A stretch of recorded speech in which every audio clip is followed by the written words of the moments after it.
This meeting will be conducted as a Zoom webinar to allow for public participation and comments. The Contra Costa Transportation Authority does not condone hate speech in any form. We continually strive to make life better for all members of our community and create an atmosphere where everyone feels a sense of safety and belonging. We ask that anyone who wishes to speak does so with civility, respect, and kindness for others. Citizens will have 3 minutes to speak. It is requested that public speakers state their names and organizations, but providing such information is voluntary. Citizens participating in person wishing to speak should submit a public speaker card to the clerk. Citizens participating by Zoom wishing to speak should use the raise hand feature or dial *9 if participating via phone, and the chair or staff will call upon them at the appropriate time. Written public comments received in accordance with the teleconferencing special notice on the meeting agenda will be provided to the members. If authors of the written correspondence would like to speak, they should raise their hand in Zoom or submit a public speaker card, and the chair will call upon them at the appropriate time. All written correspondence received after that and during the meeting will be entered into the record. Thank you for participating in a meeting of the Contra Costa Transportation Authority.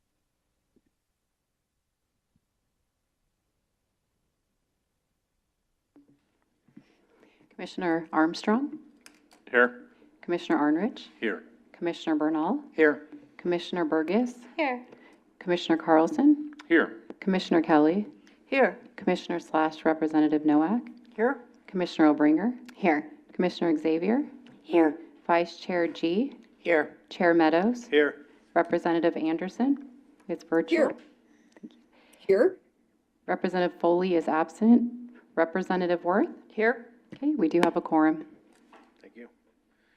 Next item on the agenda is the Pledge of Allegiance. Please mute your mics if you are attending remotely. Everyone, please rise. I pledge allegiance to the flag of the United States of America and to the republic for which it stands, one nation, under God, indivisible, with liberty and justice for all.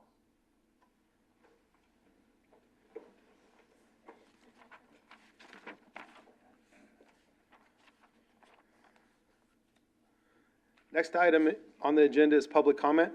Terry Ann, do we have any written public comment? We do not have any written public comment. Any public comment here? No public comment in person or remote. Thank you. Presentations. We have no scheduled presentations this evening. Next item is consent calendar.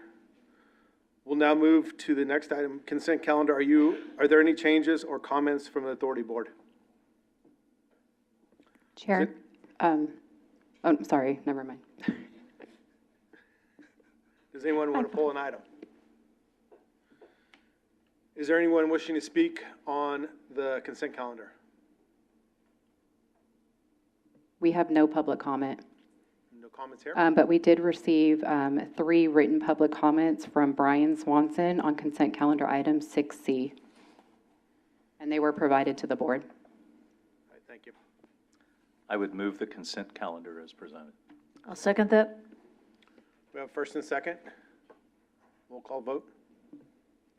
Commissioner Armstrong, Yes.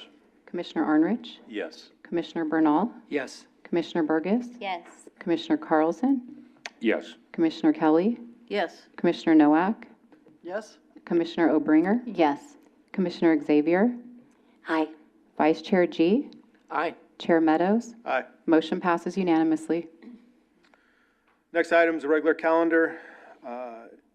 We have Administration and Projects Committee. The first item will be presented by Lindy Johnson, seeking approval of the proposed 2025 state and federal legislative advocacy programs.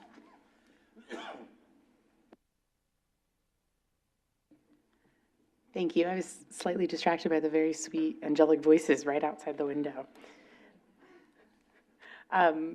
Good evening. I, as said, am here to seek your approval of our 2025 federal and state legislative advocacy platforms. They are available for you in your packet.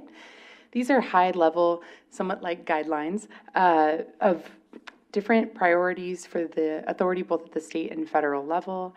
There has not been significant changes from the 2024 on the state legislative advocacy platform. Much of our priorities have stayed the same. There was some reshuffling and some minor tweaks, but for the most part, priorities are very similar. I do want to just highlight that there is continued support for any constitutional amendments or any efforts to lower voting threshold. That's something that has been a consistent part of our advocacy platform.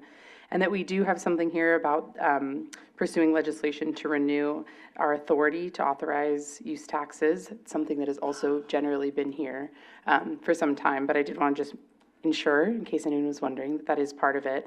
Other than that, though, again, these are pretty high level and will provide guidance to us as we go to look at state bills that have been introduced. It kind of helps us to think about what we want to monitor, oppose, or support.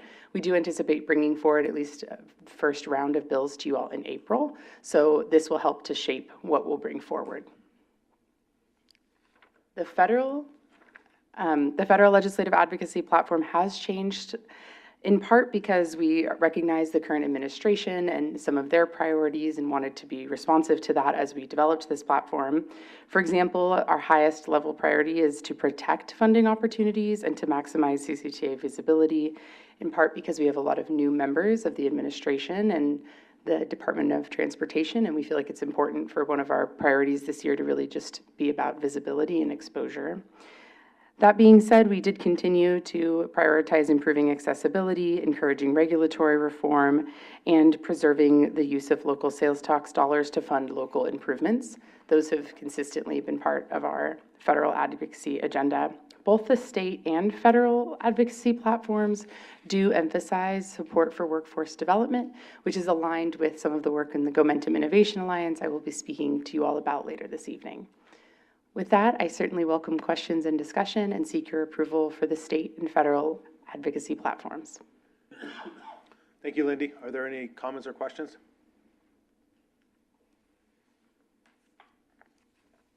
Okay. Any public comments? We do not have any public comment, written or verbal.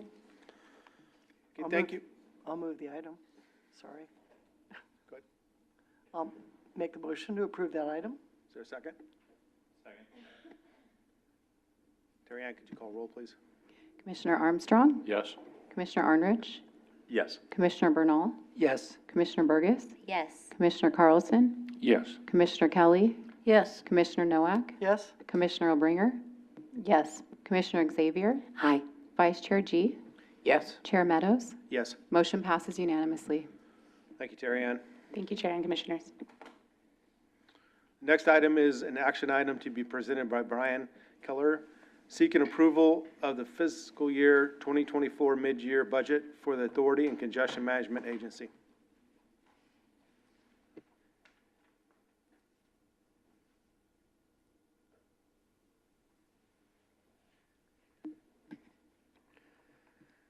Good evening, Chair and Commissioners. My name is Brian Keller. I'm the CFO for CCTA. And tonight I'm going to present the mid-year budget. The number one thing we do in the Finance Department is work with all of the other departments to gather all of the information. And the budget process starts early in the year for the annual budget. And then about December, January, we really start focusing on the mid-year budget adjustment. And our budget adjustment is done in March, as in some of your cities. You might do them in January because our revenue sources are all based off of sales tax and a lot of grant funding, and the largest part of our budget is the capital program. And so by the time we get all the invoices from the consultants, and by the time it takes several months after the end of the quarter to actually get 6 months of data, it's more appropriate for us to come in March. And so this is a spreadsheet that we use every single year to just highlight in a summary of all the changes that we have. And again, when we have changes in federal, state, and local revenues, it has nothing to do with losing any financing related to grants from the federal agencies or any of the other local agencies. It's a timing of projects. There's a large part of our budget that we do is reimbursable. So when we work on a project in your city, and a good example is in San Ramon, we're working on a project in San Ramon for the overcrossing. And so when we do STIP funding and we do external funding and we're billing, we pay the consultants and then we seek reimbursements. And sometimes that could take 30 to 60 days. after we invoice. But all of this is working with Hisham and everybody in the projects division to go through all of their projects, look at all of their contracts, and work with the planning department. And so, needless to say, it's a lot of work. So I will quickly go through this. Sales tax revenues, we work with HDL to project our revenue. HDL may be a consultant to many of your cities. They do a great job on the sales tax and property tax side. And so with our budget, based off everything that's sitting there in our analysis, we're probably going to be about 120.4, 120.5. But again, we only have 6 months of data. Right now, we're trending about 2% less than where we were last year. And so we're not going to make any changes at the mid-year, and we're already working with some of the cities and letting some of the bus agencies know what we're going to budget for next year. And so we'll probably have an answer to that in the next 30 days when we start collecting our next batch of sales tax revenue and look at some of the different things. Again, we're always staying on top of today, the federal did not make any changes to interest rates. So that's a big impact on us. And part of their decision was all of the tariffs and many other things. And that's way out of our control. And so for us, we're going to be conservative. That's what we always try and do. So we may come back for the 25-26 at maybe $120 million, hoping that things continue to go where we are. The projects division, again, largely capital projects. A lot of things get postponed, gets moved around based off of some of the grant funds we have. So there's a reduction of about $15 million there. The program section includes a lot of pass-through money. So we have pass-through to all of your cities and towns and agencies of our return to source for LSM. That's about 20% of our revenue we receive. And there's also money that we set aside for all the bus agencies as well. And there's some additional projects and programs that are in there that see an increase of about 6.8 million. We'll cover that later in the slide deck. Administration section, you can see we went from 3.8 million all the way to 6.6 million. I was in front of the board and the new board members, welcome. We did a PERS payoff of 2.4 million to pay off our unfunded liability. And so that's part of the 2.8 million. The other 400,000 is for some increased fees for some of our remodel that we did here and some additional salaries as well. Debt service remains the same. Another good news story is we just closed on our bonds earlier this month. We came to the board in, I believe, November to seek authorization to refinance our bonds. We were able to save about $800,000 a year over the next 9 years. And so that was a big item for us. You might have seen something in regards to the bonds. We were upgraded from AA plus to AAA from S&P. So with Fitch, we have a AAA as well. So thanks to all of you, we're a very well-rated agency. There's a little delay.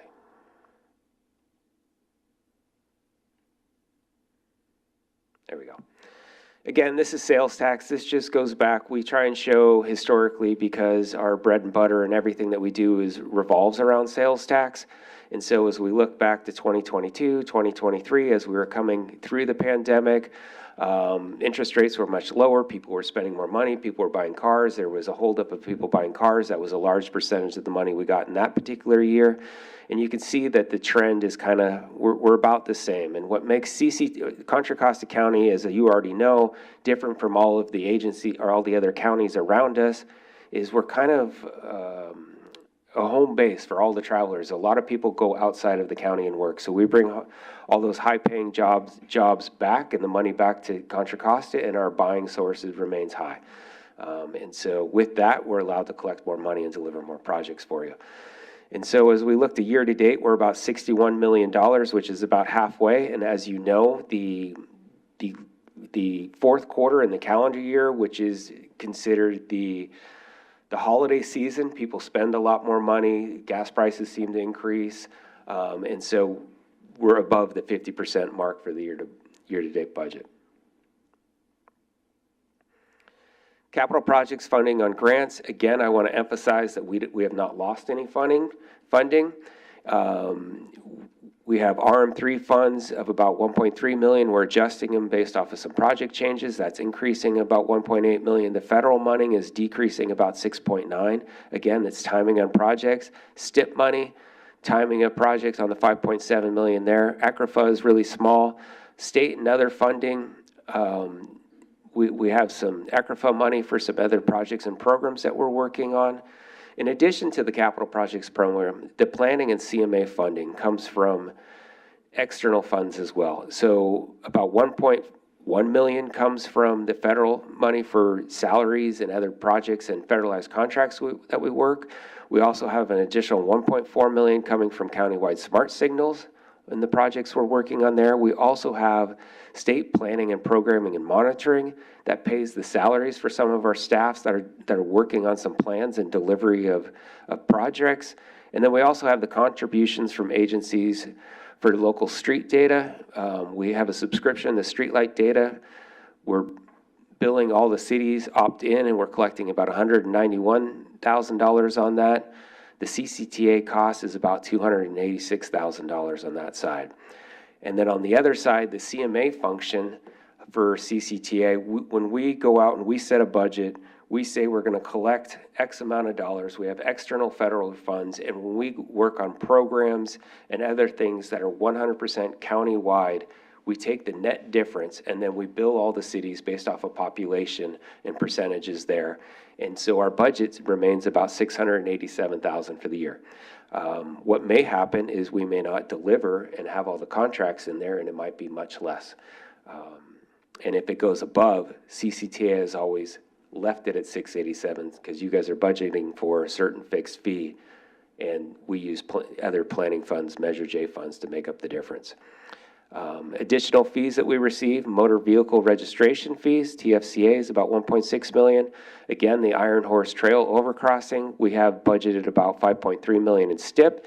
We also have some money that'll be coming from the city of San Ramon in form of contributions for about 4.6 million. We also work with Contra Costa County in the Measure X funds that are allocated to us, about 1.5 million. And again, there's various city contributions for the smart signals and local projects that we're working on with you in your cities and towns. And that's going to be about 3.6 million. Capital project funding, we allocate in our tax expenditure plan. We have about 29 different categories, and one of them is the Measure J capital projects, CIP projects 1 through 9. We have a budget of about $26 million, and so you can kind of see the green arrow that goes down to the $26 million.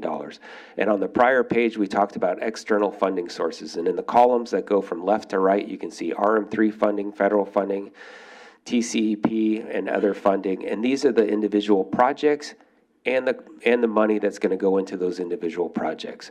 And in the bottom right-hand corner, you'll see $8.2 million. And in the $8.2 million is what Measure J is going to contribute to this. So we collect money over all the years, and when we start to deliver these projects, that's when we start collecting other sources and using the reserves that we have, not technically reserves, monies that have been earmarked for that project and program for us to deliver. Some questions that have come up over the years, if you look at the proposed budget, you might ask, why are we charging $158,000 to the Caldecott Tunnel? We've been driving through it for the last 6-7 years. Part of the way we do our budget is for the CCTA staff to deliver all of the projects and programs. It takes a lot of overhead, and it takes some external costs for some other PMO consultants to help us, and that's about $1.2 million, and it's spread across all of the individual projects based off a percentage through the tax expenditure plan, how much those areas and programs are going to be allocated, where all the money goes through the future of CCTA. Again, the capital project improvements is about 30.5 million. We're adding in the sub-regional and countywide maintenance programs, brings it all the way up to about 30 million. We showed about $18 million decrease. So these are kind of the highlights. The I-80 corridor was a reduction of about $8 million. The I-680 corridor, based off the timing of the 680 implementation, innovative 680 program. And so we see a reduction of about $18 million. So in our programs department, we have $106.4 million. That's an increase of about $6.9 million over the adopted budget. Again, there's an allocation percentages for the Measure J expenditure plan. Ferry service, bus service, TLC, ped bike, commute alternatives, and paratransit. Local street maintenance we talked about, San Ramon Iron Horse Trail. The construction is well underway. It should be done this year. So your cost for that project will go up as well, as we're going to wrap that up this year. Increases in the budget for the TLC program, slight increases, but combined total is 20 million. Ped bike is about 8.4 million. And then there's a decrease in the budget commute alternatives. We've delayed the EV readiness as 1.5 million has been delayed. Paratransit program, we have about 8.8 million for the ATSP, the one-click program. And again, if we don't deliver these projects this year, the funding is still available for next year. It's a lot like your capital project programs. It's multi-year budgeted, and that revenue and all those things just flow over to the next year. Again, the TFCA program, that's where we get the money on the car registration. The GMS program, Tim will be talking about the Gomentum Station, the Alliance program. We're coming up on about a year that we took over the Gomentum program from AAA. And what we do is we're trying to deliver all these projects and programs and working with NextGen. And right now we have a budget of $1.1 million, and that's offset by our $500,000 revenue. Right now we have about negative $526,000 in that individual department. So we're really banking on the revenue from the GMS program to come in here in the next week or two. And then we also have a small amount of salaries that make up the 1.1 million is salaries and benefits. We have some attorney fees for the different things we're doing there.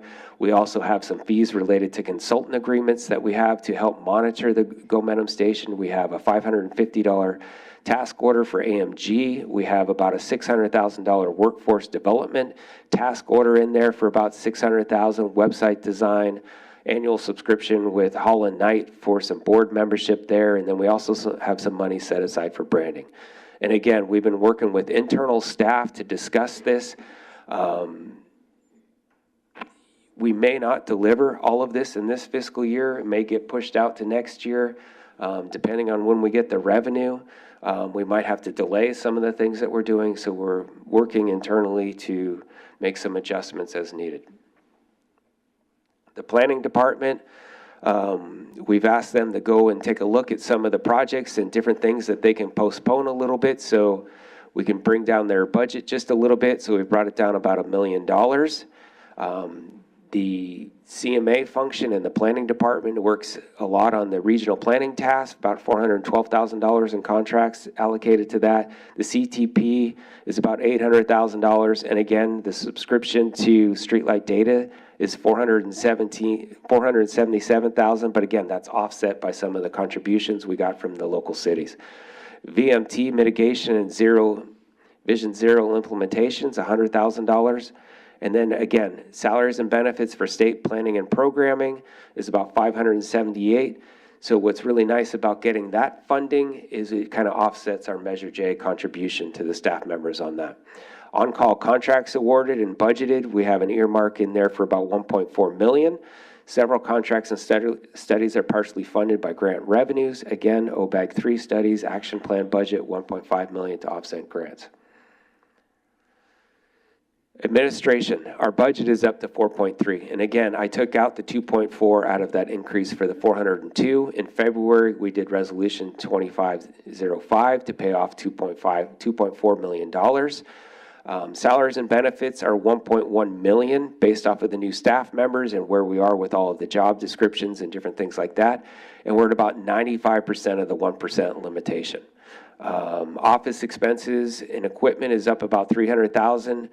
We carried over some expenses from the prior year and budgeted this year to finish the renovation and the additional furniture that we're waiting on.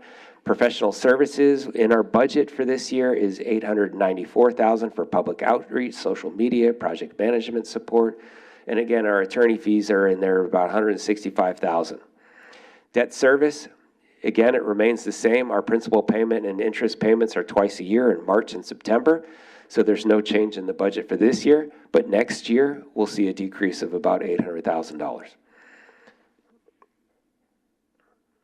Authority salaries and benefits. We've increased some staff members. We see an increase of about $945,000. We are now, as of this Friday, we'll have 27 employees. We just added the Deputy Executive Director of Planning and Programming. Deputy Executive Director of Projects and Operations starts this Friday. And we also have 3 retired annuitants. And then one thing we want to touch on again is CCTA has a very low pension liability. We just paid it off, but the amount of money that we pay for our employees, that we contribute to PERS on behalf of the employees, is very low. And why are our numbers so much lower than maybe your cities that have police and fire? We don't have as many employees. We don't have higher benefits. We're 2% at 55, and we have a lot of employees that are PEPRA as well. And so that helps keep things down. We also have an annual OPEB employer contribution rate. That's about 2%. Over the years, we have contributed funds, and so we've kept it fully funded, which allows us to reduce it to about 2%. We are a little bit overfunded right now, but one of the things I like to do is continue to pay just a little bit of money so that everybody that works in the finance department and everybody that sees our budget realizes that we have this contribution that we need to make for our retirees and employees, and we just pay a little bit to make sure nobody ever forgets about it.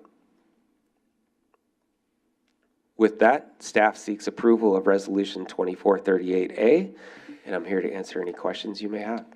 Are there any questions of Brian? Yes. Commissioner Keller? Brian, as always, thank you very much for a great report.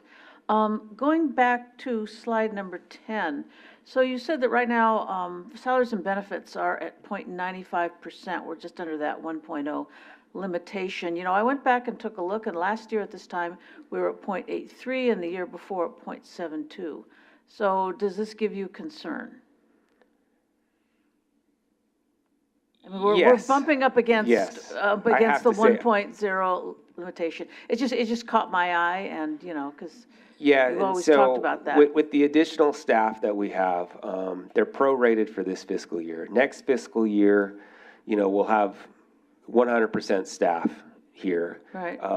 There are some allocations, and so Yuli and I are meeting with all of the individual departments and meeting with all the individual employees, and we're trying to reallocate everybody's role and make sure everybody's in the right departments and we're allocating the right amount of their percentage of their time to each and individual department.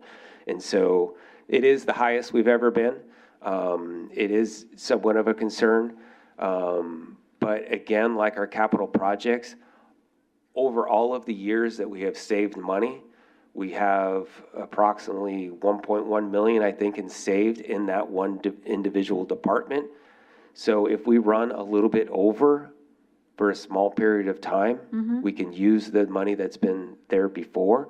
But it is a very important thing for me, and it is something that I put in every single one of my budget items, just so that you guys know that we're 100% aware of what we're doing, and it is important to us. So I appreciate the question.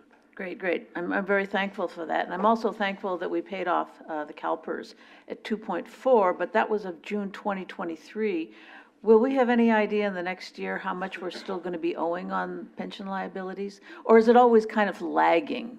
They are 1 year behind. They're always 1 year And behind. so our report for 2024 will come out in August of 2025. Okay, got it. And thank you for the savings on the bonds. I know we talked about that last time. I mean, that's just absolutely wonderful.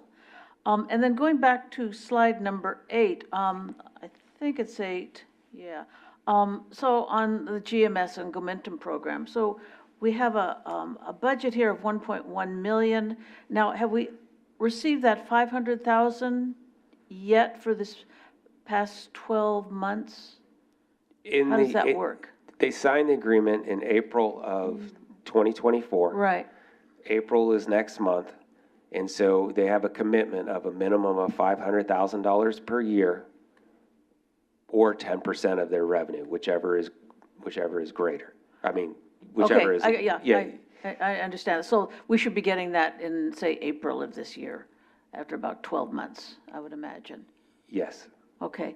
And my other question was, I know that we, to get Next Gen going, we lent them about $1 million, and that's to be paid back in several installments over a period of time.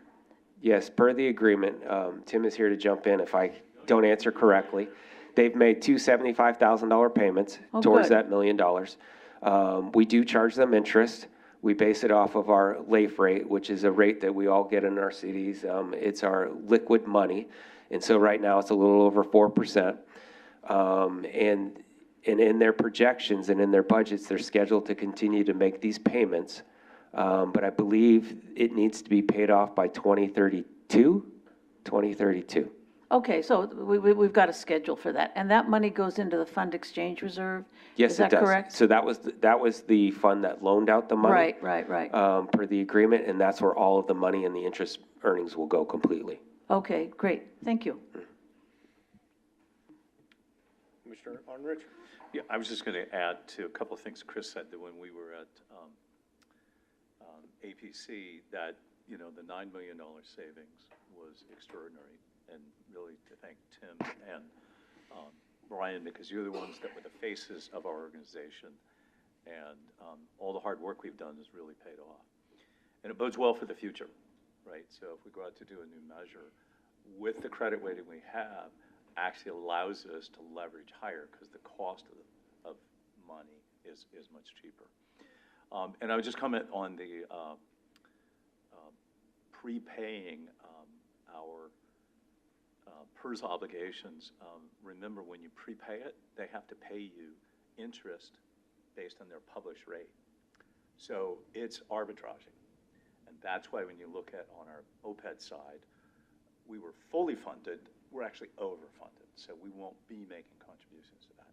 And given that we have a sunset legally, this agency, unless it's renewed, expires in 9.5 years. So we have to ensure as a board that we are fully funded before we exit, because there is nobody as this type of organization. The county doesn't have a financial, none of the cities have a financial responsibility to cover any shortfalls. But it makes sense as the type of organization that we do keep up with this, and we get paid on top of that, even if it's ahead. So technically, we're fully funded, but when you take the next year, you're fully funded plus the interest they're paying you. So it's a smart move. We started that some years ago, actually when Brian was our assistant, and it has served us well. It's something that, you know, the other agencies that have that would envy to be in this position. So really well done. Thanks, Brian. Commissioner Obringer? Thank you. So I just had a clarifying question about the federal revenues. So in the decrease, so none of the funding, just to make sure I'm clear, none of that is, because some of our cities, for example, we've had federal funds that have been allocated to us, but they're frozen. So we don't have that situation here at CCTA. Okay, well, that's good. That's great news. We do Thank not. Not yet. You never know. Okay, hopefully you don't. Yes, thank you. Any other questions or comments? Yes, Tim? Yeah, Commissioner yeah, Brunel? thank you for the presentation, for the transparency and the numbers. Under the debt service, you reference a 37% of the sales tax revenue as the percentage of the 44.4 million, and noted that that's going to go down by $800,000 next year. Is that percentage important, that number, or is that just something for our information? Thank you for talking about that, and my apologies for rushing through that particular piece. So the tax expenditure plan, as you guys are getting more familiar with CCTA, the tax expenditure plan, for every dollar, is broken down into individual percentages that get allocated to individual groups and things. And so for the capital projects section, they get 42.5%. And so when we go out and we do these bondings, it's just for the capital projects. And so what's really important is to maintain less than the 42.5% and keep an eye on that and look at that and say, the net difference is what we're going to be able to add to the bank for the capital projects or pay the staff that are working in there. And so that's always been something I've been trying to keep an eye on. Thank you. Tim? Yeah, I just want to maybe go back to the Gomentum Station stuff, because we have a lot of new board members and just want to explain everything. And so next month, April, is the anniversary, 1-year anniversary date of CCTA taking over operations of Gomentum Station. And we're doing that in partnership with Next Generation Mobility, and so there's an agreement between CCTA and Next Generation Mobility that has a number of requirements in it. And so Kevin Romick, who's in the audience over here, he's the executive director of Next Generation Mobility, also a board member. And so we're in close coordination, with NextGen in terms of, the anniversary date of April, what's that going to mean in terms of their professional services and the agreement and so forth. And so there are a few things that are coming up in that milestone of the annual date. One is in the agreement, there's supposed to be basically like a master plan developed, and that's something that we've been working on with them. And then the second thing is a strategic plan. And so we're anticipating the strategic plan to be submitted to CCTA soon. And this plays into the conversation around the revenue. So the strategic plan is supposed to be a 5-year strategic plan. And so knowing that, if you go back to that slide again, Brian, on the Gomentum account, if you look at the workforce development piece of it, the $600,000, that is actually 2 entries within the books for $300,000 for this fiscal year and $300,000 for next fiscal year. So we're about $300K ahead in terms of where we need to be. So I just want to make that clear distinction. And this plays into the next item, which is the Gomentum Innovation Alliance. And so I kind of want to just talk about this for a minute, answer those questions now since it's budget related, and because I know they're either going to come up now, or they're going to come up on the next agenda item. So just rather just kind of talk about it now. So the workforce development piece, the Gomentum Innovation Alliance, we hired a consultant to do all the work. It's $300,000, and that's the work that they're currently doing. And you'll get a presentation on that here in a minute.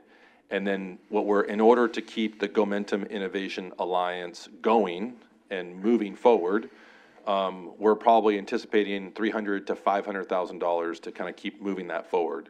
And that is really to hire basically a consultant or a facilitator to manage the Gomentum Innovation Alliance, but also to be able to do hopefully potential program development depending on what happens in the gaps and needs. And all of that will make sense here in the next 20 minutes. And then, but I want to take a step back because as it shows there, we have, $1.1 million committed, $500K in anticipated revenue. And that basically has a carryover of $600,000 that goes into the following fiscal year, which doesn't take into account next fiscal year's, commitments, which this will all be discussed in April and also in the upcoming annual budget, since this is the mid-year budget. So what we're planning on doing is in the strategic plan, since it is a 5-year strategic plan, we'll have a better sense of revenue projections, projected capital expenditures and operational expenditures at Gomentum Station, and also net revenue projections. And then basically what we would do is we would be working over that 5-year period to really hopefully get CCTA kind of made whole, relative to that $600K carryover, because the first year is really tough. It was tough for NextGen, and it was tough for CCTA because you can imagine there was a lot of unanticipated startup cost, upfront startup cost to keep the program going, both on CCTA side as well as on Next Generation Mobility side. And so a lot of that is trying to be accounted for in that first year. And so that's why we're still in discussion with NextGen about the $500K. Is that exactly how much we're going to get at the end of the year? We really don't know that. It really depends on how much actual net revenue is going to be available at the end of the first year. But then with the strategic plan, we'll hopefully have a 5-year plan to make sure we're consistently getting that $500K, in terms of that. The good news is, the first year there was a massive ramp up period in terms of signing up the partners out at Gomentum Station. We actually lost a testing zone. We lost Kinney. We lost a testing zone, which had a huge dip in the revenue. And so we're at a point now after year 1 where the revenue is starting to become stable, and we have a good understanding of what that revenue is going to look like out in the future years. And right now, what we're anticipating is roughly about what I've been told, 1.5 to 2 million in net revenue per year moving forward. So in that strategic plan is going to kind of describe or be able to dictate, I'll say, where that net revenue is intended to go, because Next Generation Mobility is a not-for-profit. So it's not intended to make money. The money is supposed to stay in the program and go back into the program. So I just want to make sure you all know that we're very aware of this. We know there's this carryover. We are coming up with a plan to make CCTA whole over the next 5 years, to be able to come up, help to make up on those startup costs. And I'm happy to go in April. We will be coming to the board in April with a pretty significant update on Gomentum Station and like what happened this year, where did we end up on the anniversary date, and what we're anticipating, next year and the following year. So, and hopefully it'll be an education opportunity, because I know there's a lot of new board members here, and we can explain how the partnership works and what the requirements are, and all of those things, and give some insights in terms of what's happening at Gomentum Station into the future. So I just want to make sure everyone is aware of that. Commissioner Hunter, if I could, go ahead, Sam. So, I just wanted to be clear on when you say, bringing it back over the next 5 years.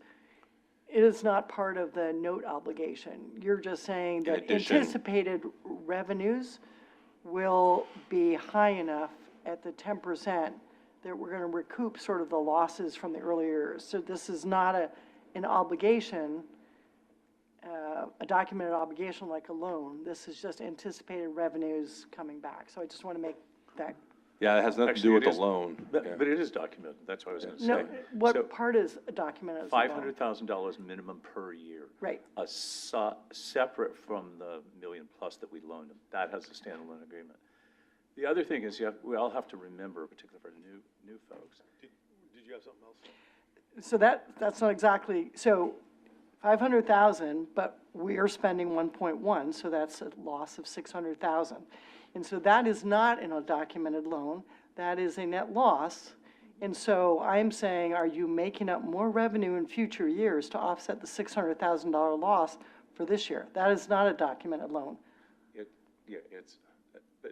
What I was going to say is, they are a consultant, just like AMG, Fear and Peers, or anybody, running a entity that we own. We own Gomentum Station, that's ours. We hired them to do that. So profitability is part of why we hire somebody, and there's goals that are set in that agreement.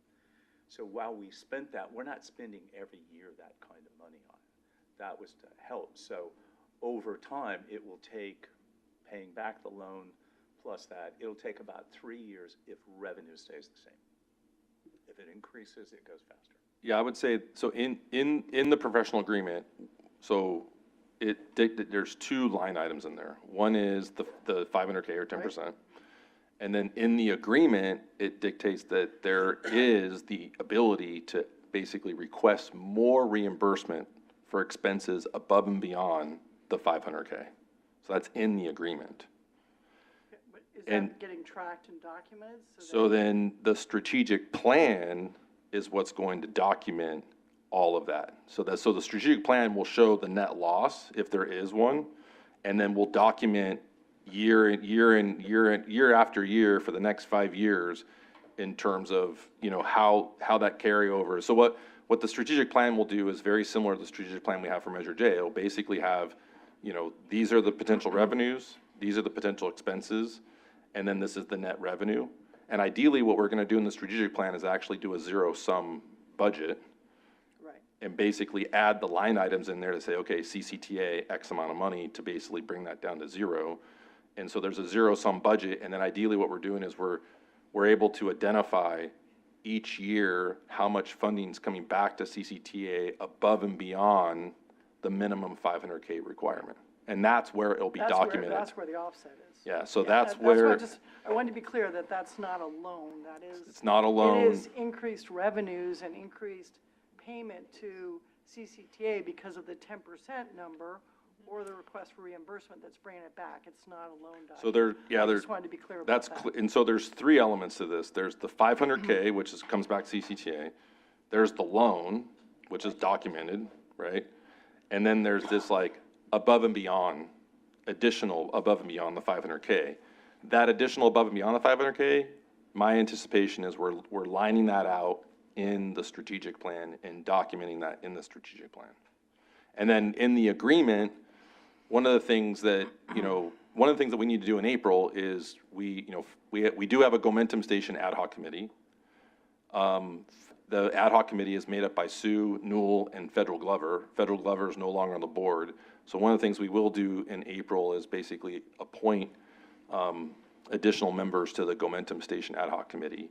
And then once the Gomentum Station ad hoc committee is kind of, I'll say, reformed, the strategic plan will be vetted with the Gomentum Station ad hoc committee.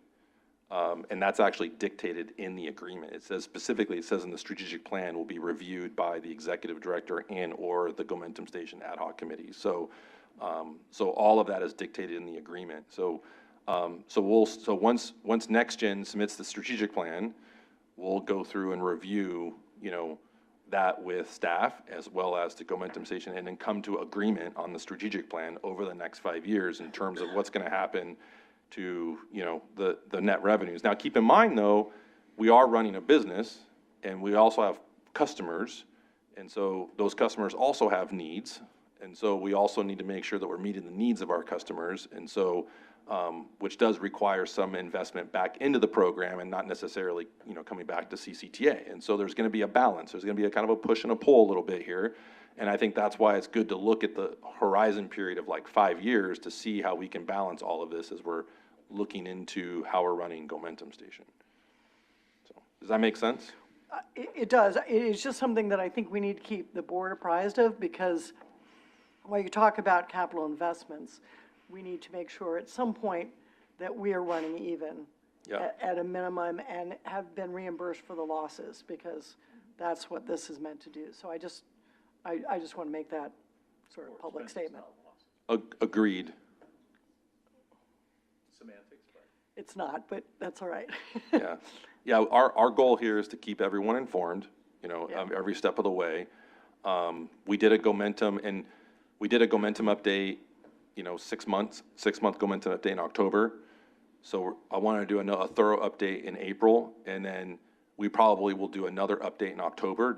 I think it's good to inform the board like mid-year and annually of what's happening with Gomentum financially and in the strategic plan.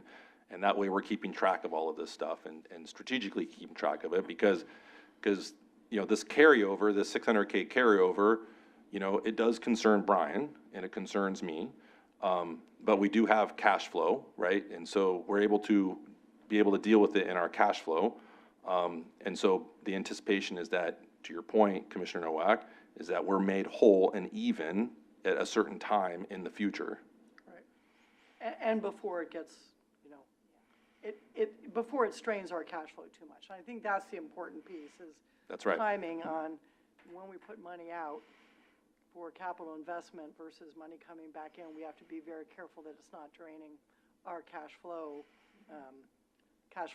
needs for CCTA. So that I just want to make sure we. That's correct, because our number one priority is CCTA in terms of cash flow, not Gomentum Station, right? Yeah. And so, 100%. Yep. Commissioner Gee? I just wanted to ask, just to confirm, that was a one-time investment, right? There's no intention of ever having to contribute again? Yeah, so the $1 million loan was a one-time investment, and then the current 1.1 million is basically upfront costs to be able to, there's multiple task orders in there. There's task orders in there to do a lot of the Gomentum 2.0 work that we're doing at, some of the, at Concord Weapon Station, U.S. Steel.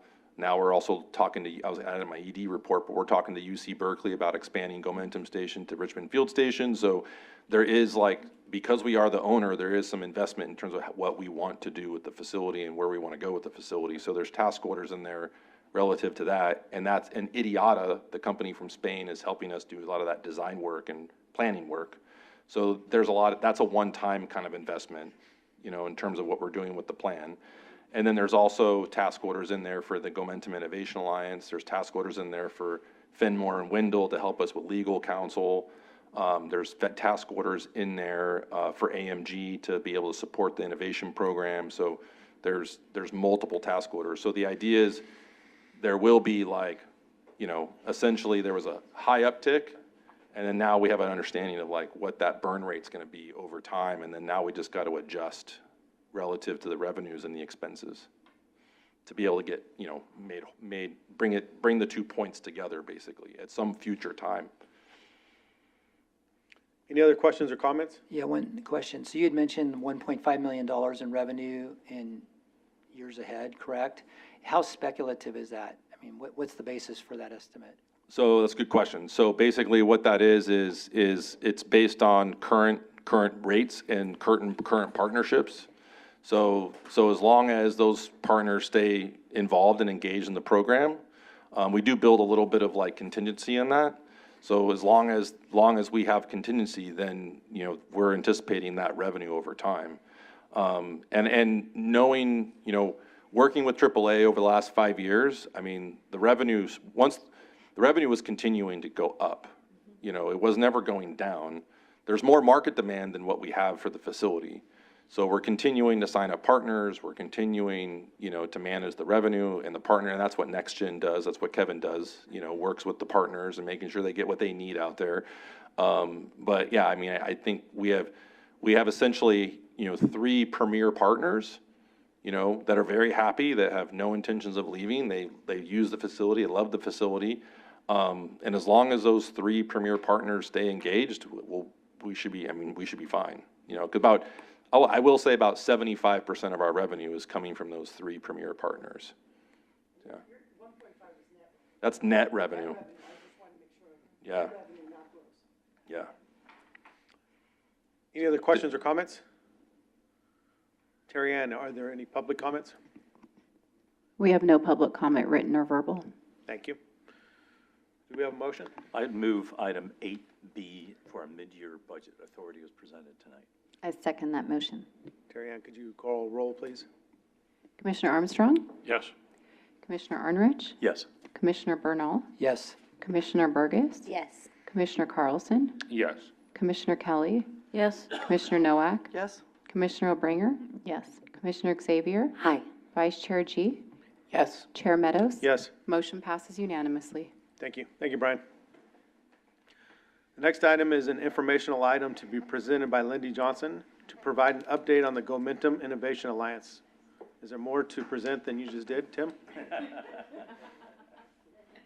Somebody's not paying attention over there.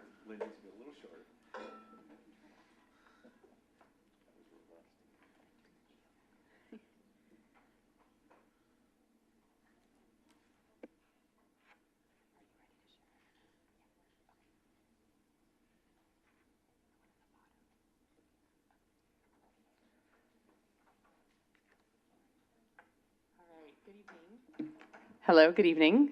Thank you for having me back. We brought forward the Gomentum Innovation Alliance in November of last year. So for some of you, this will be a bit of a repeat. However, as we have new board members, I'm excited to be able to present and provide some background on this initiative to all of you and to answer any questions that may arise. This is an informational item. I'm not seeking any approval, but I do look forward to questions and discussion. So, there we go. So why did we create the Gomentum Innovation Alliance? It was formally created in November by the action of this board, but it came about much earlier than that. It was a response to a handful of things, including our Martinez project, in which we were partnering with ATU and exploring what workforce development projects could look like in the context of an autonomous vehicle pilot project.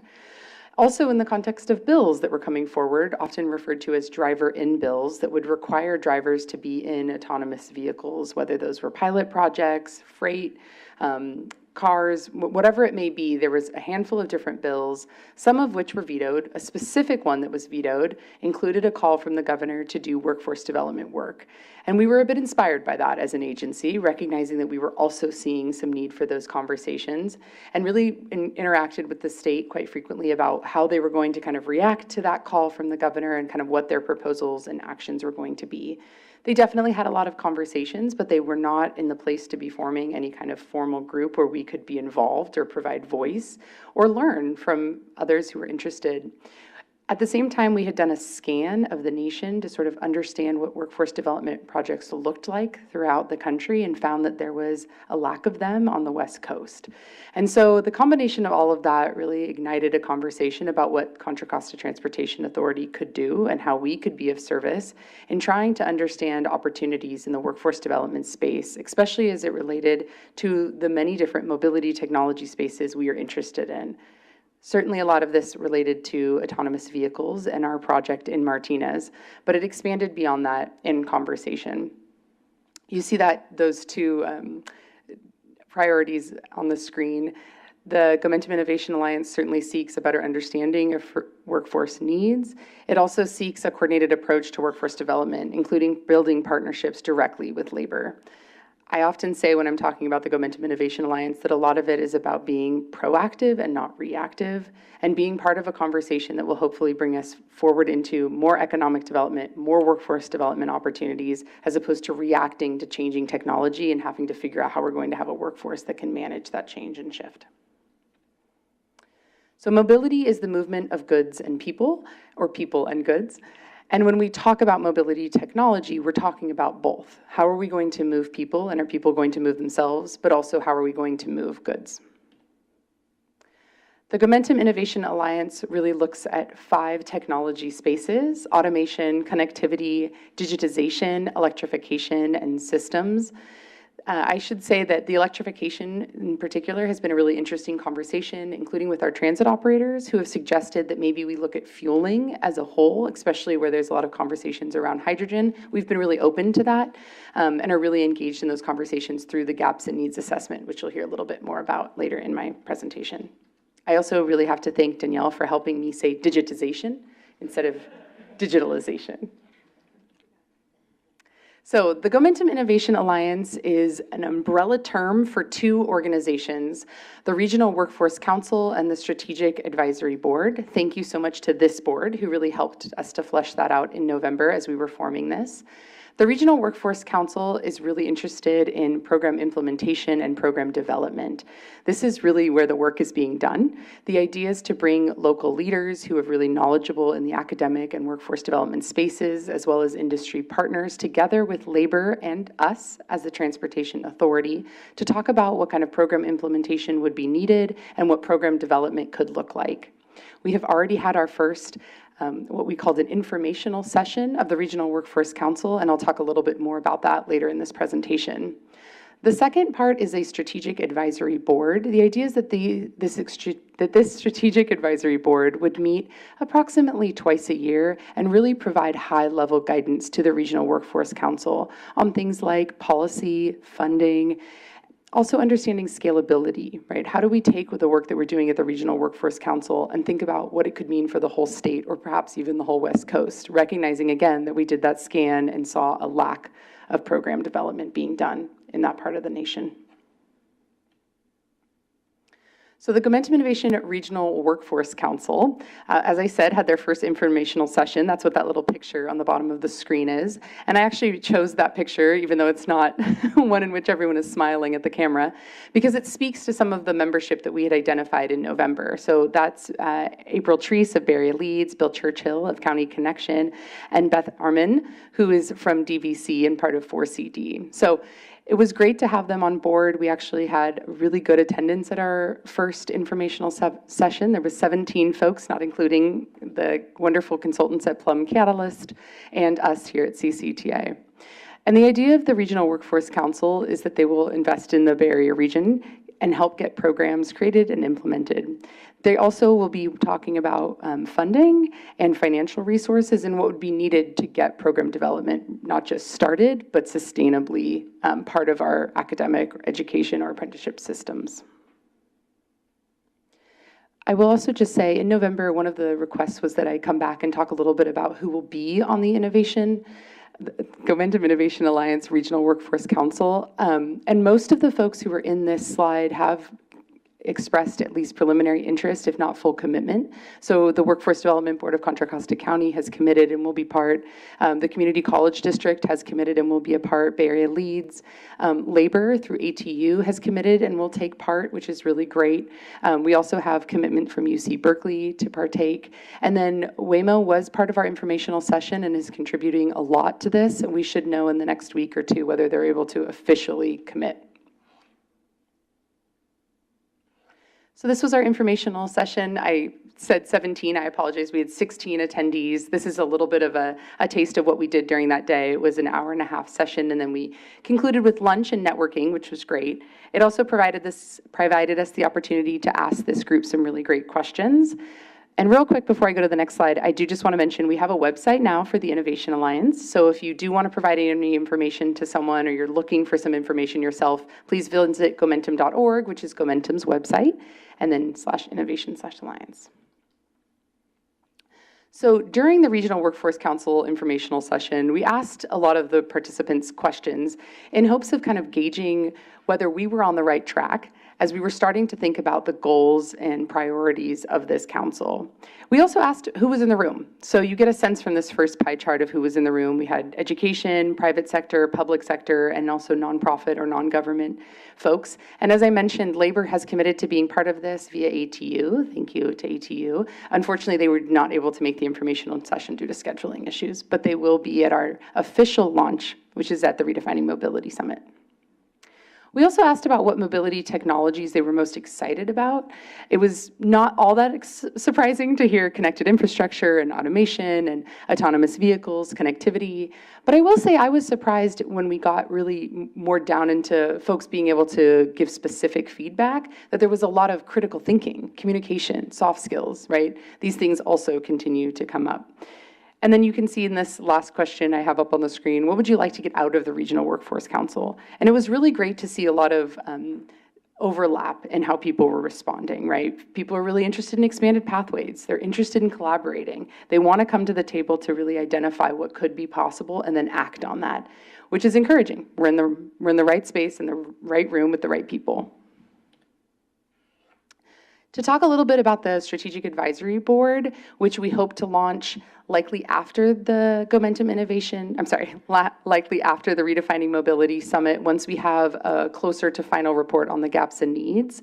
The Strategic Advisory Board, again, will kind of have these statewide and national influence, likely folks who are coming from a statewide perspective, a deep understanding of policy and likely funding opportunities, and also technical expertise that they can lend towards both influencing that policy and also scalability, right? So ideally folks who work like in the chancellor's office or who are working from community colleges in like a Bay Area consortium model versus just individual schools who can help to provide us that sort of insight.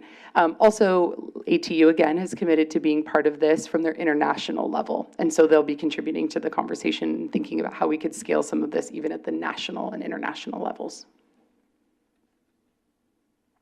This was the timeline that we brought to you in November. I'm just revisiting it here. Not much has significantly changed in regard to our timeline.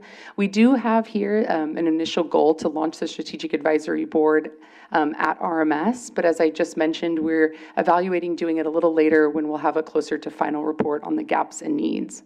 Other than that, we are still in the data gathering stage of the gaps and needs assessment, but are winding that down, which is pretty exciting.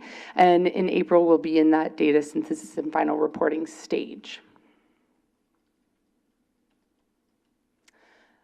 So I also in November brought to you this slide on budget and staffing. Essentially about 10% or 0.1% of my time up to that might be used for strategic advice and alignment, sort of managing the wonderful consulting team who's working on that. Again, thank you very much to Plum Catalyst. The consultants will be doing alliance facilitation, as well as just general discussion facilitation, right? I do think it'll be very important for us to potentially have even some subgroups who are really going to dive into what program implementation or program development could mean in a certain technology space. grant strategy and support, strategic communications, and then also annual strategic planning and opportunity thinking, helping us to think through funding and resource development, for example. And the budget and cost include those things. As you can see there, we also do hope to eventually find funding sources outside of the next gen Gomentum funding. So talking a little bit about the goals of the Regional Workforce Council, this is a slide that was developed by Plum Catalyst to give a little bit of an explanation of what we mean when we talk about on-ramps or pathways. And some of this is work that we already do here at CCTA.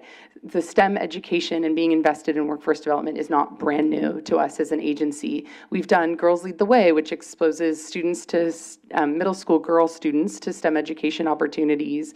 We have always, at the Redefining Mobility Summit, featured robotics students and engineering students in our student showcase. This year, we're launching our art and design contest, where we'll be welcoming students to submit art and actual engineering designs to an art contest, where we're going to be picking winners for the Redefining Mobility Summit. And we've also always partnered with Bay Area Leads to support engineering programs in many of our high schools. That is sort of that explore space. That's step one, thinking about K through 12 student activities, thinking about field trips and student competitions, giving folks exposure to these technologies, giving students exposure to transportation as a field. Step two is really about experience, right? Thinking about job shadowing, school projects, allowing students to visit with partners. That is also something that we are kind of diving more into. In fact, this summer, we hope to launch our first summer camp opportunity for students, where there will be more of that kind of hands-on exposure to folks in the field. Step three is excelling. That's real-world experience, teacher externships, industry certifications. So thinking about folks who are definitely moving into this field. They've made some decision to move in this direction.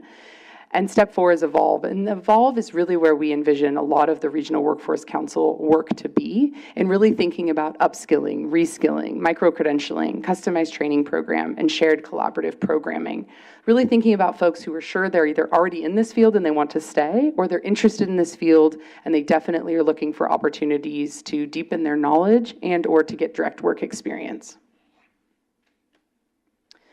So when we talk about enhanced offerings for youth, and I talked a little bit about this already, but some of the things we do hope to do under the Gomentum Innovation Alliance is to deepen some of these opportunities for youth, more interaction, more STEM summer academies, and more school partnerships. However, as I said, most of our work will be in this evolve space. We have established the Gomentum Innovation Alliance. The next step is for us to complete the gaps and needs analysis. Again, I'll talk a little bit more about that later. Then we go into program development, so really thinking about what programs could best serve the Contra Costa and Bay Area community in this space. And then hopefully we launch pilots. We actually get to see some of these programs come to fruition and opportunities be provided for folks who are interested in these technologies and in these spaces right here in our community. So the gaps and needs assessment is research work meant to help inform the Gomentum Innovation Alliance, and particularly the Regional Workforce Council. So we don't want to go into this work saying, hey, this is what we think we should be developing programs on. We want to actually hear from folks who are hiring, hear from folks who are educating and training, and understand from the frontline worker what their experience is like and what kind of upskilling and reskilling opportunities that they would be most interested in. To do that, we're conducting the gaps and needs assessment. We aim for about 60 to 100 participants, and we want them to come from all of these targeted roles and sectors. Thus far, we've been pretty successful of being able to recruit folks to participate in the gaps and needs assessment from these very diverse fields, and we're getting a lot of really good responses. So this is sort of the approach. You can see the objectives, process, and outcomes there in front of you. I won't read all of these to you. But essentially, the aim is to ensure workforce development alignment with the future mobility industry's growth and regional economic goals. So the current status, so this is actually from the APC meeting. So I have a slight update to this. We've actually conducted 25 interviews, and we have 31 in total if you include those that are scheduled. And then we are still aiming for 6 focus groups, one of which will include frontline labor, and one of which will include an entire industry team. So going into one company and talking to folks throughout that company so that we can get kind of varied perspectives from within one industry partner. That concludes my presentation on the Gomentum Innovation Alliance. Again, I very much welcome questions and discussions and appreciate being able to share with you tonight. Thank you. Are there any questions or comments? Commissioner Burgess? Why do you roll your eyes when you say that? I'm teasing. You saw that? Yeah. Well, those glasses are good. You know, I was really interested in the youth programs. Supervisor Carlson and I are in the process of developing these youth centers, and so is Chanel Scales Preston, Supervisor Scales Preston. And I think, you know, just be mindful that there might be something that would be really exciting to incorporate into those youth centers. Absolutely, would very much welcome that opportunity, and am really excited about the county's investment in that. One of the things we've certainly talked about here is transportation to and from those youth centers, right? And how we can support better transportation there. And when I actually saw the RFP come out, I sent it to Barry Leeds, and I said, hey, is there an opportunity for us? And she said, well, we'd need like continuous programming every day. I said, okay, maybe that's not quite where we're at, but absolutely look forward to the opportunity. Yeah, I just, especially with, I've been working on the drone angle, and I think, being so close to the airports, there's also some of that opportunity as well. Absolutely. Commissioner Oberger?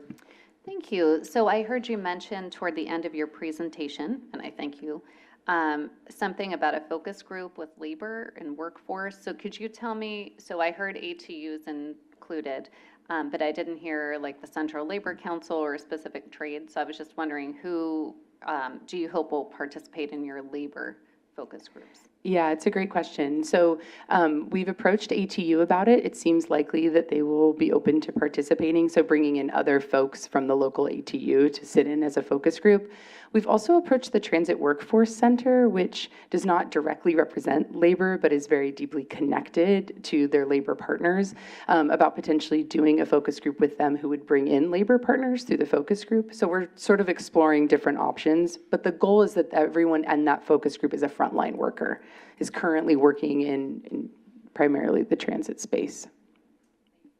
And maybe I can just add on that. I think on the labor front, as you all know, this is a very sensitive topic with them. And so, and I guess for the new board members, when we did the press release for the Glideways project in Eastern Contra Costa County, the first phone call I got was from Josh Anajar. Like, oh, what are the labor requirements going to be for this project? And so, and I told him, I don't know what the labor requirements are going to be for this project. It's too early to tell, and so, and he appreciated that, in terms of the transparency. And I said, we know there's going to be a labor involved. We just don't know what it looks like. We don't know what that's going to be. And, we're in the very early baby stages of this project. And as we grow through this project, I think we'll better understand the project, better understand the labor requirements, and understand, what that conversation even looks like, and so, and that's what this Gomentum Innovation Alliance is all about, is understanding these technologies and understanding where the gaps in the workforce are and how we plan to upskill and reskill our current workforce into those gaps. And we want to bring them to the table. And ATU was the first labor union that we actively worked on. It took 1 year to bring ATU to the table, a full year to bring them to the table. Multiple meetings. I gave ATU at least 4 Gomentum tours. And so now the next step is to do this slowly, methodically, strategically. And so the next step is we want to bring in another labor union, and I mean, ideally like Teamsters or SEIU would be the next kind of ones to start tackling. And that's going to take time. It's going to take several years, lots of meetings, lots of discussions to get them to feel comfortable and to build that trust and that partnership with labor union. The good news is that CCTA, we don't have collective bargaining agreements. We don't operate transit. So we're coming to the table as if this is a brand new partnership with labor, and that's really the benefit with this program and with CCTA kind of stepping into this role, is because, you know, we can come to the table and say, hey, we're here to work with you, we're here to partner with you, we want to learn from you, and we're in that really ideal position to do that. And so it's going to take time, and to directly answer your question, we did reach out to, building trades doesn't really have a role in this, you know, I mean, obviously they're going to help build some systems and so forth, but the operators are really on the Labor Council side of the house, and so we did talk to Josh a lot about this. He did bring the Gomentum Innovation Lines to his board. They are not ready to participate as a body, but they are supporting ATU's involvement into it. So there's more work to be done with the Labor Council, with Josh. And they're not saying no, they're not saying yes, they're very much neutral on it. And there's going to be, I think, hopefully more opportunities to work with Josh and educate him on what this is. And I think they're cautiously watching what we're doing with this. And a lot of people are cautiously watching us, including people in Sacramento, right? Including people in Sacramento, like the California Workforce Development Board. We are like literally in their microscope, and they're watching exactly what we're doing and how successful we're going to be with labor. And because I will say, we're the only ones in the state even attempting to do this right now. And so, particularly in this space. And so everyone's watching what we're doing. We're being very strategic and very methodical. It's going to take time. But the good news is that what I do know is that at the federal level, the state level, the regional, local level, this is what's needed to get to scalable deployment of these technologies. Labor is the next barrier, next challenge. The technology's there. I think we're learning how to incorporate these technologies. And now the next step is to talk to labor and start learning from them. I mean, in our discussions with ATU, we have learned a lot from ATU about how they operate, what are their pain points for their drivers, and how do we actually incorporate them into this process, you know? And so we're learning from each other right now, and it's been very good, a very strong partnership with ATU. ATU participated with CCTA and Newell at the AV America conference, and that's the first that's ever happened, to have ATU on the stage positively talking about autonomous technology, first of its kind. And so, and ATU will be at Redefine Mobility Summit on a panel talking about workforce development. So we're making really good strides, and I think it's the right thing to do, and it's the right time to do it. Commissioner Burgess? He didn't roll his eyes that time. That's cool. You know, it's funny that you're talking about this because I think we use the word reimagining, redefining. As we move on in this technology, in just a short amount of times, what we expect, what we've speculated would be the role of workers has changed, and it's continuing to change. So I think that's great that people are involved and are thinking about it, because we're imagining it and creating it right now. So the technology is going so fast with AI, and then also kind of the interaction with humans. You know, when we see autonomous vehicles, there's been things that we didn't really expect that we're seeing, and there's all of those things. And so I think with labor, their role is also being reimagined as things change. So that's my thoughts. Quickly being reimagined. Commissioner Kelly. Thank you, Lindy. I want to bring you back down to earth for a moment. And that is, so you're kind of the driving force of this, is that right? You're kind of like organizing everybody. So then when you, the Regional Workforce Council, I'm real intrigued. So will you have a membership list at some point when it kind of becomes finalized? Yeah, so we've sent out invitation letters, including the 16 folks who were at that kind of learning and informational session, as well as about 5 or 6 others. Once they've gotten the official ability from their organizations to commit, then there'll be an official roster, and we'll publish that roster on the website. We've asked them to be able to commit by the next meeting, which is our official launch at the Redefining Mobility Summit. It's actually the day before, on that Monday, right before we hope you all will join us for the welcome reception. Okay, and the County Workforce Development Board, do they show interest in that? Yep, I've met a few of those people, and I think it's really important to include them. Yeah, so Tamia Brown has been a partner from the very beginning. She was actually probably the first person that Tim and I went and approached about this, and she is already committed to being a member of the Gomentum Innovation Alliance Regional Workforce Council. Okay, great. So it's not just a bunch of us eggheads, it's people who actually know how to help people, train and get jobs. So that's really, really great.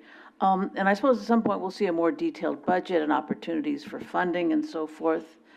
Okay, on the electrification, you mentioned fueling. I was recently at a WestCap meeting. We had a discussion about this. And I was also watching, I was at a webinar today talking about how difficult it is for warehouses to get electricity. So it's not just electrification, it is some kind of power or fueling, whatever it happens to be. And that's going to be a challenge for all of us, in this state and in this country. And lastly, on the pilots, when the Plum Catalyst was out here, I spoke with the main consultant and suggested that she take a look at the group. We do a pilot. Something like, what is the name of the ferry group that's doing the training at Mare Island? Bobby Winston, I think Chuck Carpenter are part. Yeah, so they have graduated one group of people to work in the maritime industry. They're now on their second cohort. And that's a great example, because then people can see, hey, there really are jobs for me, and maybe I can work here in the Bay Area. So to have a pilot like that that's really practical, I would urge you to, look into that. Absolutely, yeah, I have to credit Tamia Brown as being part of that as well. And one of the reasons we're glad to have her is that she's been so instrumental in launching these small apprentice-based pilots in Contra Costa County and in the surrounding region. So, but yes, absolutely, we'll look at that closely. Great, thank you. Any other questions or comments? Commissioner Monrich? Thank you. I would just add a couple of comments. One, as technologies advance, it's manufacturers that make the decisions, and we all figure out how to use them. But we're a transportation planning agency. Our role is to look at the tools, the devices, and the solutions that provide the best to our constituents, our residents. And I'm really proud that we stepped into this, and I think we saw as having the advantage of being part of emerging new technologies through Gomentum Station and getting to meet and see all of these manufacturers. We've had the ability to sort of say, there's a problem, that's a great solution. And as a planning agency, our role always is to just take the built environment and deploy it and redo it.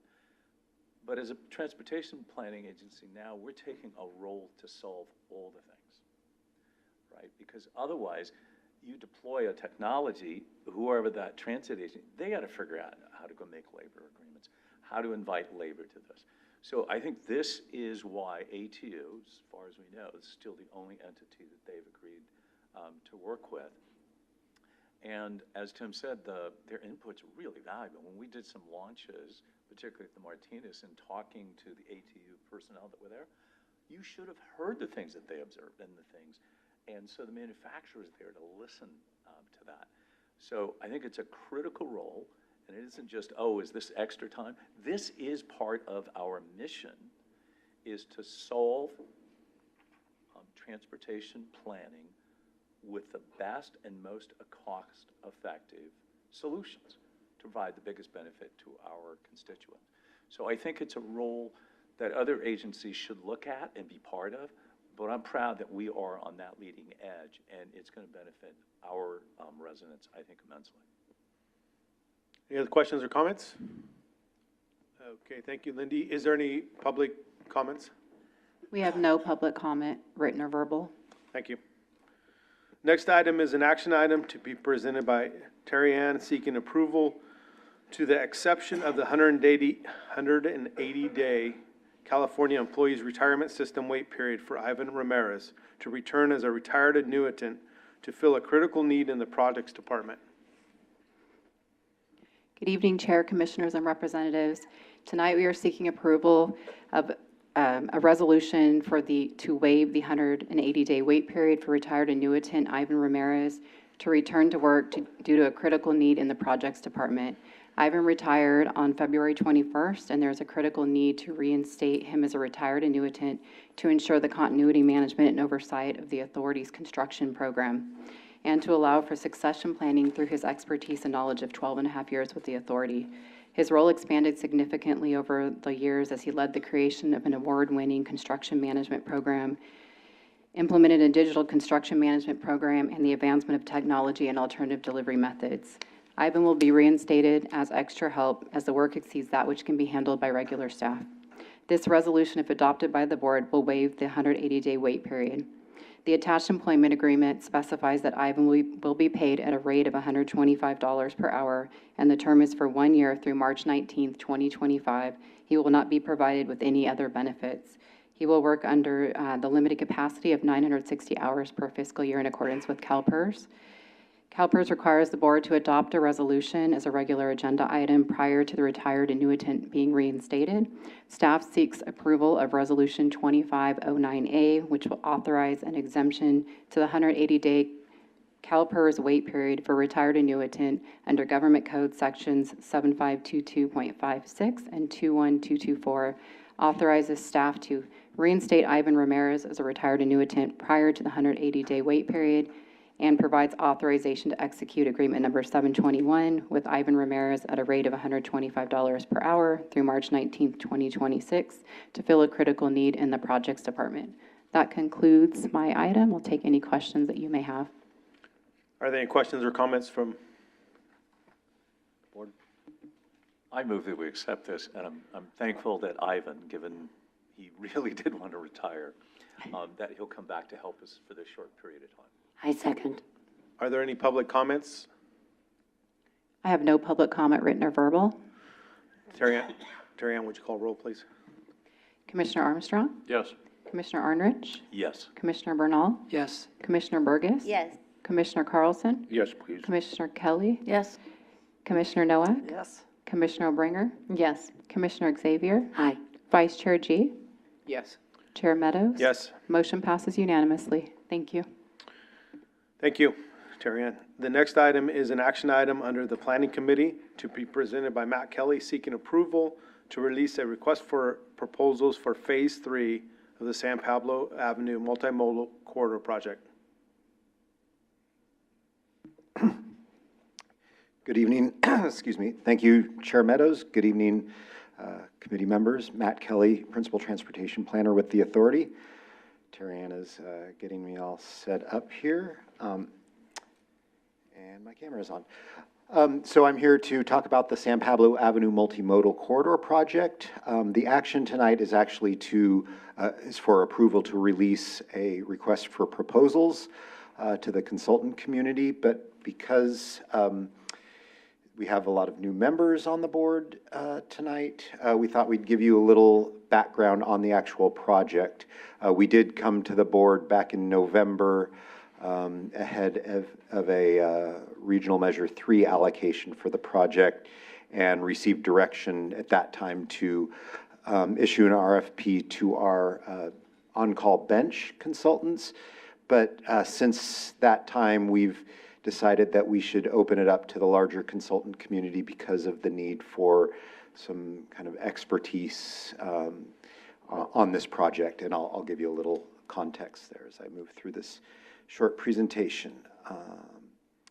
So the purpose of the San Pablo Avenue Multimodal Corridor Study is to improve multimodal mobility, efficiency, and safety on the San Pablo Avenue corridor in West Contra Costa to meet current and future transportation needs and really support the growth that's going on along that corridor and maintain, local context. This is the main street for many of the communities in West County.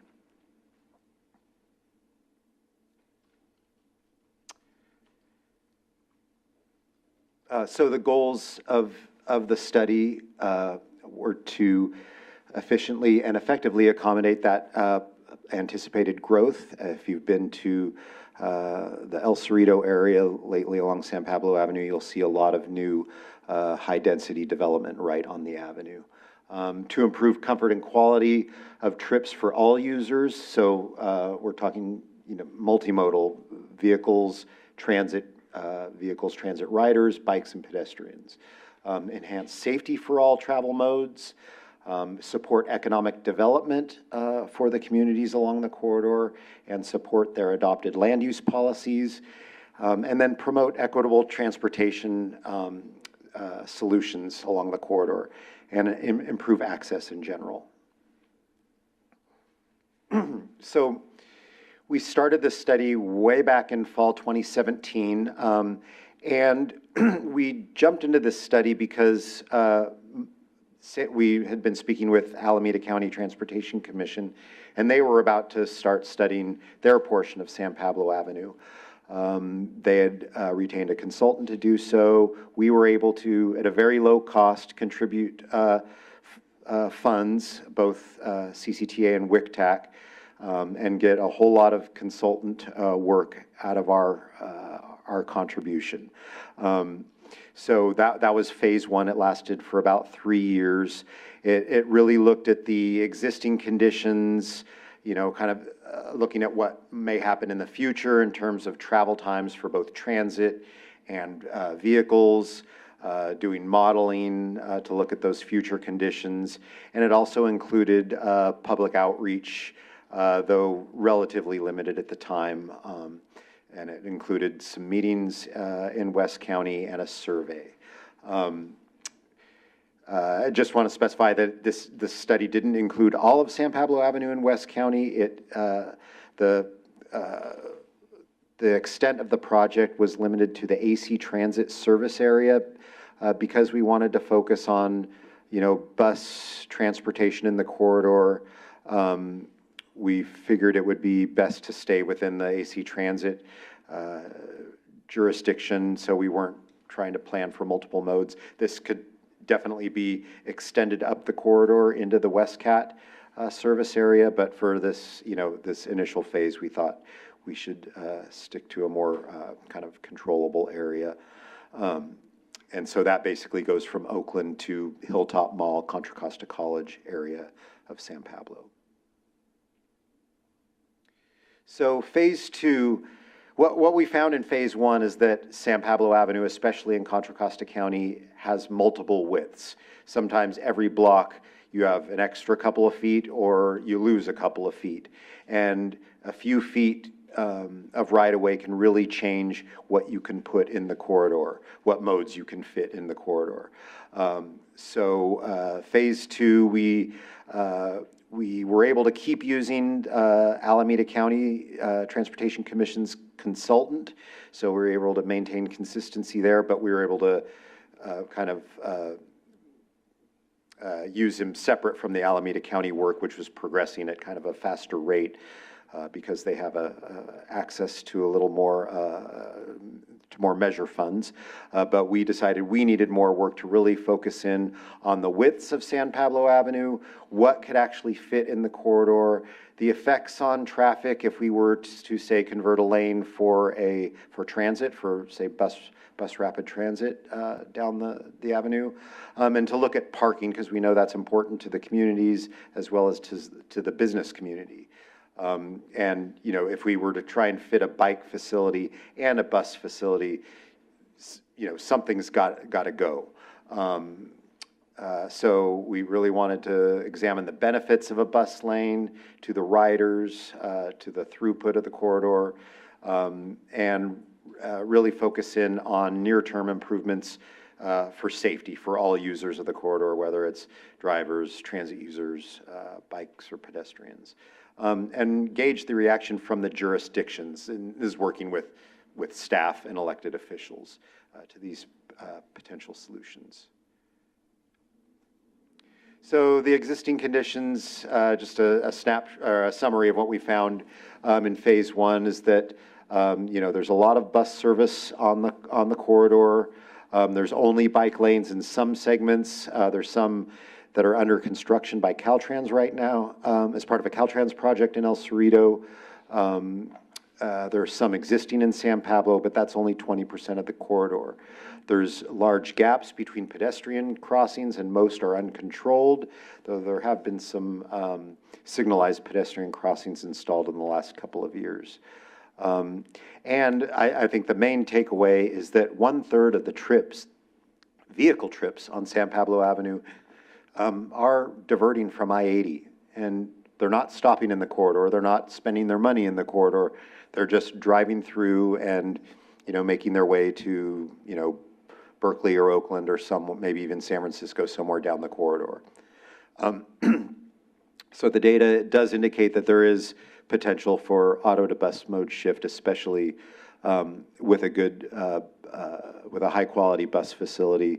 Past studies have shown that a high-quality bus facility can increase ridership by 25 to 30%, and our modeling indicated that a bus facility on San Pablo Avenue using our Bay Area model could increase bus ridership by up to 35% in the corridor.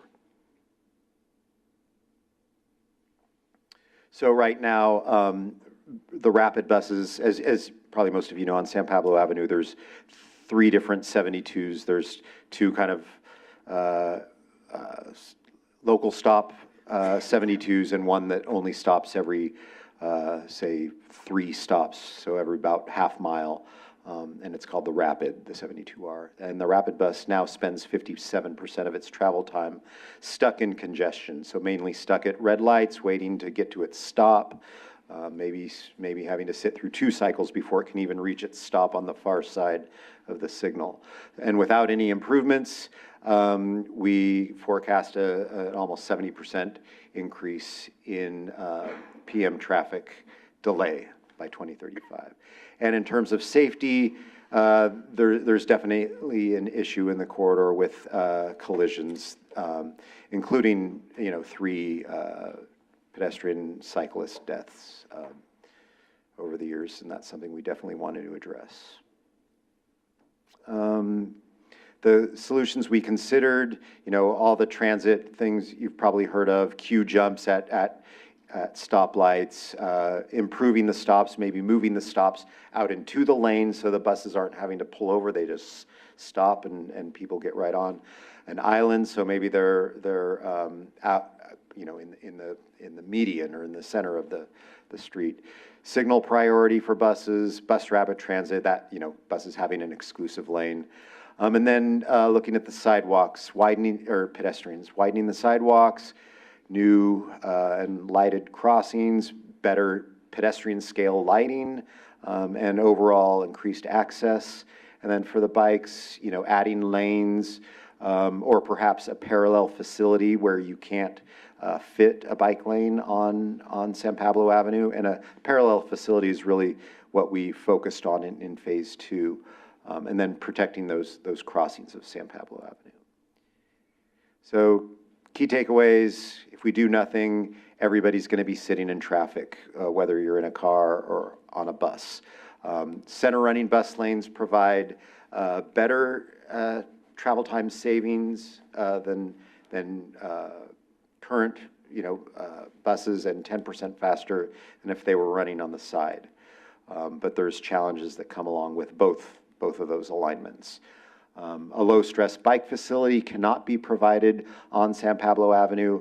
While we could provide a facility on San Pablo Avenue, we couldn't consider it a low-stress facility, just because no matter what, there's going to be a lot of traffic and buses moving at relatively high speeds.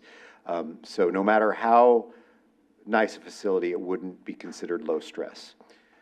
On-street parking is currently plentiful, but like I said, there's a lot of new development in the corridor that could affect that. And there's mixed support right now for improvements, and no general consensus along the corridor.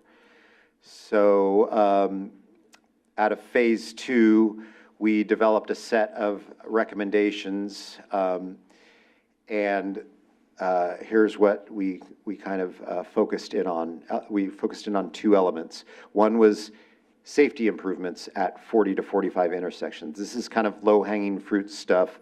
Really improve the crossings, the signals, the lighting at the crosswalks, just making it safer to cross, both for bikes and pedestrians.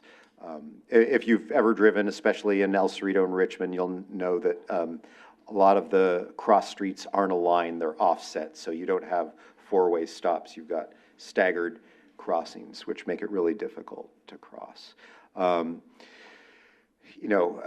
Removing those free right turns that can be dangerous for pedestrians, pedestrian bulb outs, improving the rapid stops, and relocating and consolidating bus stops to make them more efficient. And then the second element was looking at this, bus rapid transit facility, or at least something focused on moving transit faster. So the recommendation was a demo project. As we got past the phase 2 and started talking about it, and especially with AC Transit, they didn't think a short, a kind of a 1 mile long pilot demonstration project would really do anything for anybody. It would just kind of be a distraction in the corridor. So we've thought just analyzing the actual project more will do more than actually trying to fit something somewhere in the corridor that doesn't really go anywhere. And then it was recommended that further engagement be done, that we look at that parallel bike facility, because we've learned that it's going to be hard to squeeze in a bike facility without taking away parking, and that we really won't have something that all users will feel comfortable using. And the other request from WICTAC, who approved these recommendations, was to have CCTA take over the remaining work on the project. So that gets us to phase 3, which is the subject of the RFP that you're approving release of tonight. So the proposal for phase 3 is to really focus on outreach in the corridor, primarily in El Cerrito, Richmond, and San Pablo, to really develop consensus and support for those safety improvements, and really consensus on the transit improvements. Talking to stakeholders, which means the local jurisdictions, the transit providers, and Caltrans, who operates the first mile or so of San Pablo in the county. Really focusing on the local business owners, especially the small businesses that front right on San Pablo and rely on street parking for their customers. And then the community members, the users of San Pablo Avenue, and advocacy groups who advocate for the different modal users in the area, Bike East Bay and folks like that. So we really want to develop a consistent vision for the corridor, and that's a high-level vision. Say the street design doesn't have to look exactly the same in all parts of the corridor. There could be parts of the corridor where you lose, a bus rapid transit lane, and it comes back later on, as they've done in Oakland on the Tempo line on International Boulevard. So, really just getting buy-in along the corridor for these improvements, whatever they may end up looking like. And then, while we're trying to get the stakeholders on board, we think doing an economic impact of the improvements of the corridor will be really important to help sell the impacts. How this can affect land use value along the corridor, I think, will be really important for the jurisdictions to know, and for the local businesses to understand the impacts to them, to understand that transit riders actually, maybe spend even more money locally than some of the cars driving by. So just to help them really understand that this, while there may be a short-term impact from construction, there may be a long-term positive economic impact.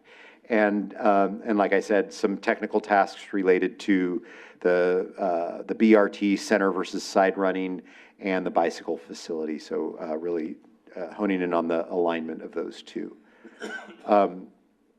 So as I mentioned earlier, we requested RM3 money back in November.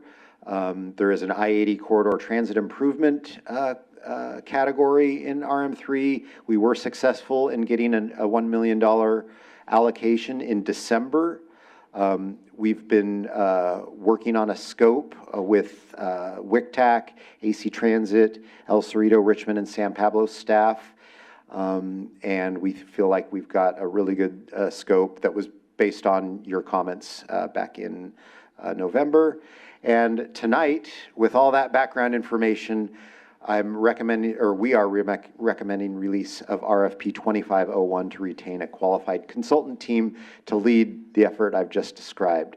And we will be reporting regularly back to this committee on the progress of Phase 3. So I can take any questions tonight. Thank you, Matt. Yeah. Commissioner Kelly?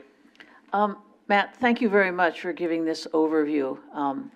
There's a lot to get into in the weeds. I've been on a WCTAC a long time, and I've seen all of the studies by Kimley Horn, which were masterful. This is a really tough corridor, because as Matt says, it goes wider and narrower, and there are a lot of competing interests along San Pablo. I've been going up and down that street for over 40 years, and so I know it really, really well.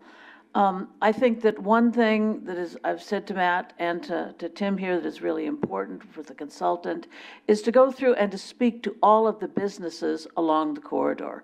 I mean, this is crucial, because this is basically the downtown for El Cerrito and for Albany and parts of Berkeley, certainly, but certainly for El Cerrito. And it's really, really important to get a consultant to go by face-to-face, door-by-door, and talk. And one of the things that I learned taking tours on the Van Ness Bus Rapid Transit and on the Geary Rapid Transit was when they started out to do that, they began talking to all of the businesses, and they formed a community group, and they would meet for several months, years at a time to get everybody's buy-in. It takes a lot of work. So there are real challenges here, and I hope that whatever consultant we choose is up to the task. Thank you. Any other questions or comments? Yes. Representative Worth? Thank you. Thank you, Mr. Chair. I think this is very exciting, and I really commend the Contra Costa cities along the corridor. I know that Commissioner Xavier has been a big part of that over the long haul. I guess the one thing, and this ties back, Matt, to our conversation last month about the Richmond-San Rafael Bridge and potential for transit. I too had the opportunity last week to take the 3 bus from the Los Angeles airport, LAX, all the way to Santa Monica. And it was the same one route. It was the same kind of idea of these long corridors that go through multiple cities, a lot of use, all different ages, people from literally all over the world, because it was getting on at the airport, that were using that corridor.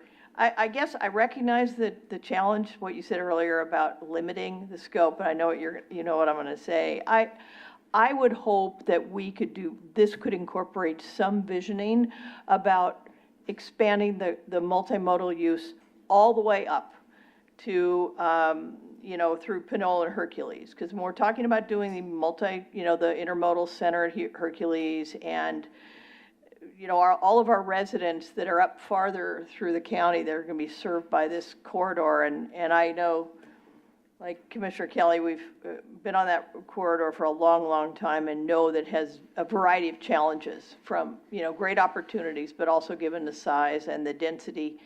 So is there any way that you all have thought about, so I understand the concentrated nature of the analysis, but to provide some look into the future about potential, so you could maybe incorporate some look at the farther northeast segments of San Pablo Avenue that I think ultimately could have the same benefit, especially since we're looking at housing production, happening more intensely up in that area than other parts of the corridor.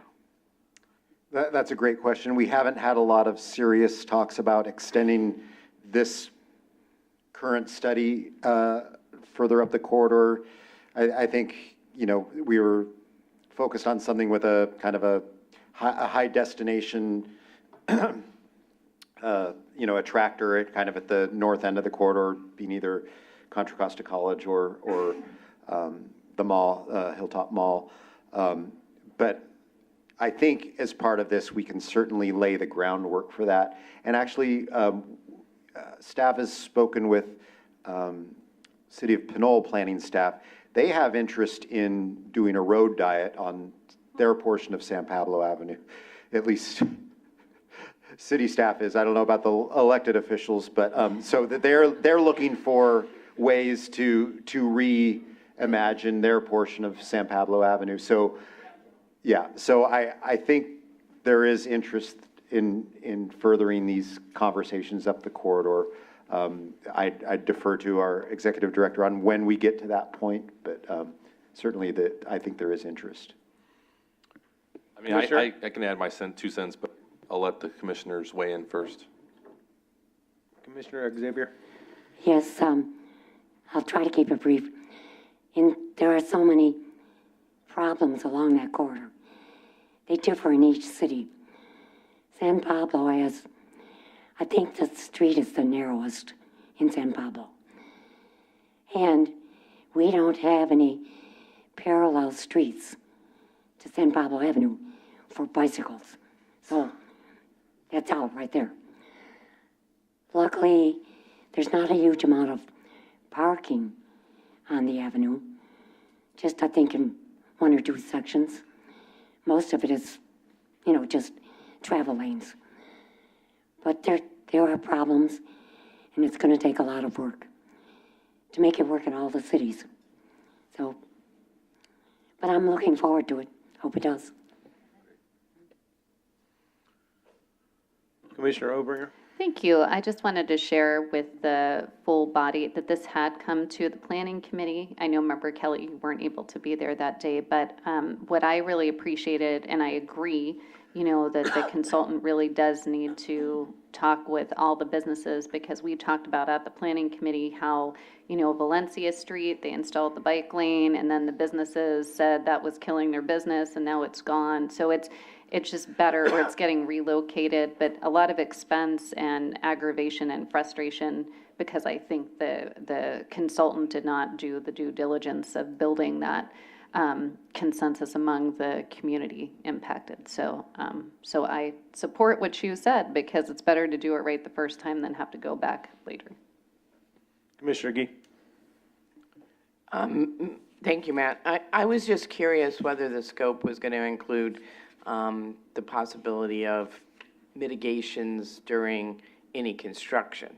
Even though this doesn't strike me as a heavyweight construction project overall, I also know that even the long-term gains can be, just as Commissioner Obringer said, the economic impacts to businesses as you try to make adjustments in this corridor. And I know a lot of jurisdictions have looked at, payment programs and things to support that.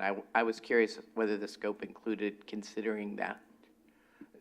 Not specifically, but that is something that we probably should add. I think we definitely want to have that in mind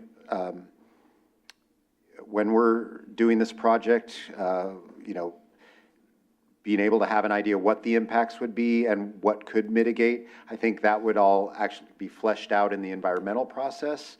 But I think as part of this phase, we at least have to be thinking about it and coming up with some sort of mitigation, plan that could inform the environmental process. Thank you. Any other questions or comments? Commissioner Onrich? Yeah, thank you. I just want to agree with Commissioner Xavier. First of all, this is a great project. It is really difficult.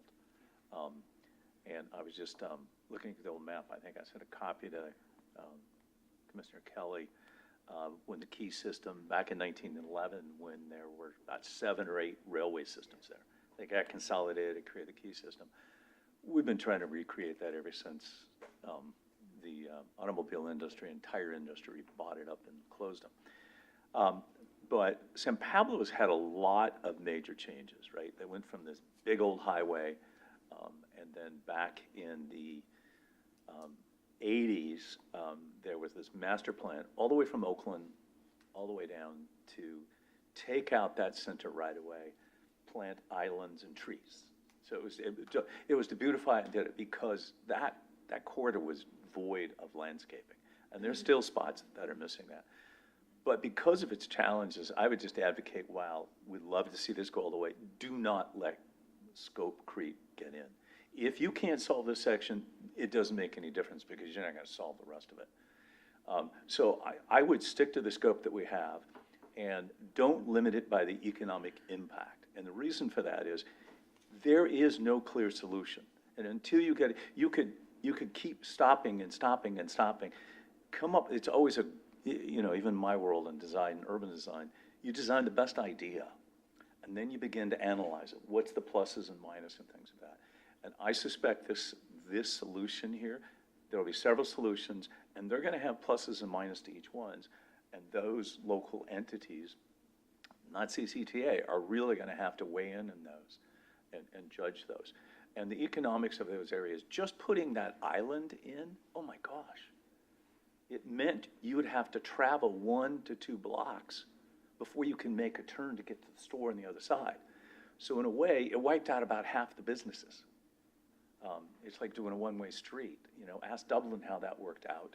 Or when they put an island in on Parkway Boulevard, used to be their downtown. Nobody even knows they had a downtown. So we have to be really cautious in this, but I really advocate stick to the scope. This is a really hard one and exciting. Whatever comes out of this, it'd be great to see. Any other comments, questions? Tim? This is the future of CCTA, this project, and I wanted Matt to really do a really good, thorough presentation, because as we started dipping our toe in the conversation on this project at the October board workshop and start focusing on really transit priority, because I think we all agree that we're not going to be widening roads, you know, particularly in corridors like this. And the state of California is asking all of you to build more housing. And so we have to get to a point of how we better move people in our communities. And this is the only answer. It's either that or have people work from home and stay at home. And so I think a big part of this is what's really important about this project is that this is way more than just transit. This is way more than just the bus. This is about integrating transit and transportation into the community, and modernizing the entire corridor, and really pulling together the trips, the first and last mile, biking, walking, economic development, walkability, sustainability, all those buzzwords are all being pulled together into these corridors. And what we have to do, and this is what our staff's job is we have to really demonstrate to all of you is what the value proposition is, right? To do a road diet, because that's exactly what this is. It's a road diet. And I know road diets are going to be challenging, and road diets are not for every corridor in Contra Costa County, and we have to think about how we're going to really modernize our corridors, particularly the ones like this that cross over multiple jurisdictions, and have lots of congestion and have continuing needs for housing and land use opportunities. And so as you think about it, there are tons of examples across the country and even outside the United States that has done this, and with great success, you know. So, and so, for example, like Indigo, they just started implementing BRT, and they just opened up their blue line. They have a red line and a blue line, and they basically built the BRT to revitalize their community altogether. And it was part of an underserved part of their community. They built the BRT, and they're basically seeing life come into the community and into the corridor and within their underserved communities. And so it is answering those needs in terms of how do we get denser housing? How do we get more economic development? How do we improve businesses? Like, I know on San Pablo, the businesses and the parking is going to be a challenge. But I think what we have to do, and I think the economic development piece is really important here, is we have to demonstrate that if we build this corridor and make it easier to get to, not just the transit piece, but also the first and last mile piece, the walking and biking piece, then they're going to get more business. There's going to be more economic development in this corridor, you know. And so I think that's the value proposition to these businesses, you know. And I think that if you look at the integrated transit plan, and we're going to be dipping our toe back into this conversation at the board workshop in May, but we have identified 9 transit priority corridors in the county. And we're going to be discussing those with the board. And I think a big part of the board and a big part of CCTA, and this gets back to, I think, what Commissioner R was saying, is like, we're not just a funding agency, we're a planning agency. And this is our job. Our job is to plan these multimodal corridors in our county. And that's going to require us as a board and staff to make really difficult decisions, because City of Amsterdam, for example, right? That was a very car-centric city. Everyone hated the car. But then someone was saying, well, let's take these lanes away and put in transit. And there was like, no, you can't do that. You can't do it. And the city still moved forward. And now, fast forward 35 years, 40 years into the future, and now it's a car-free city.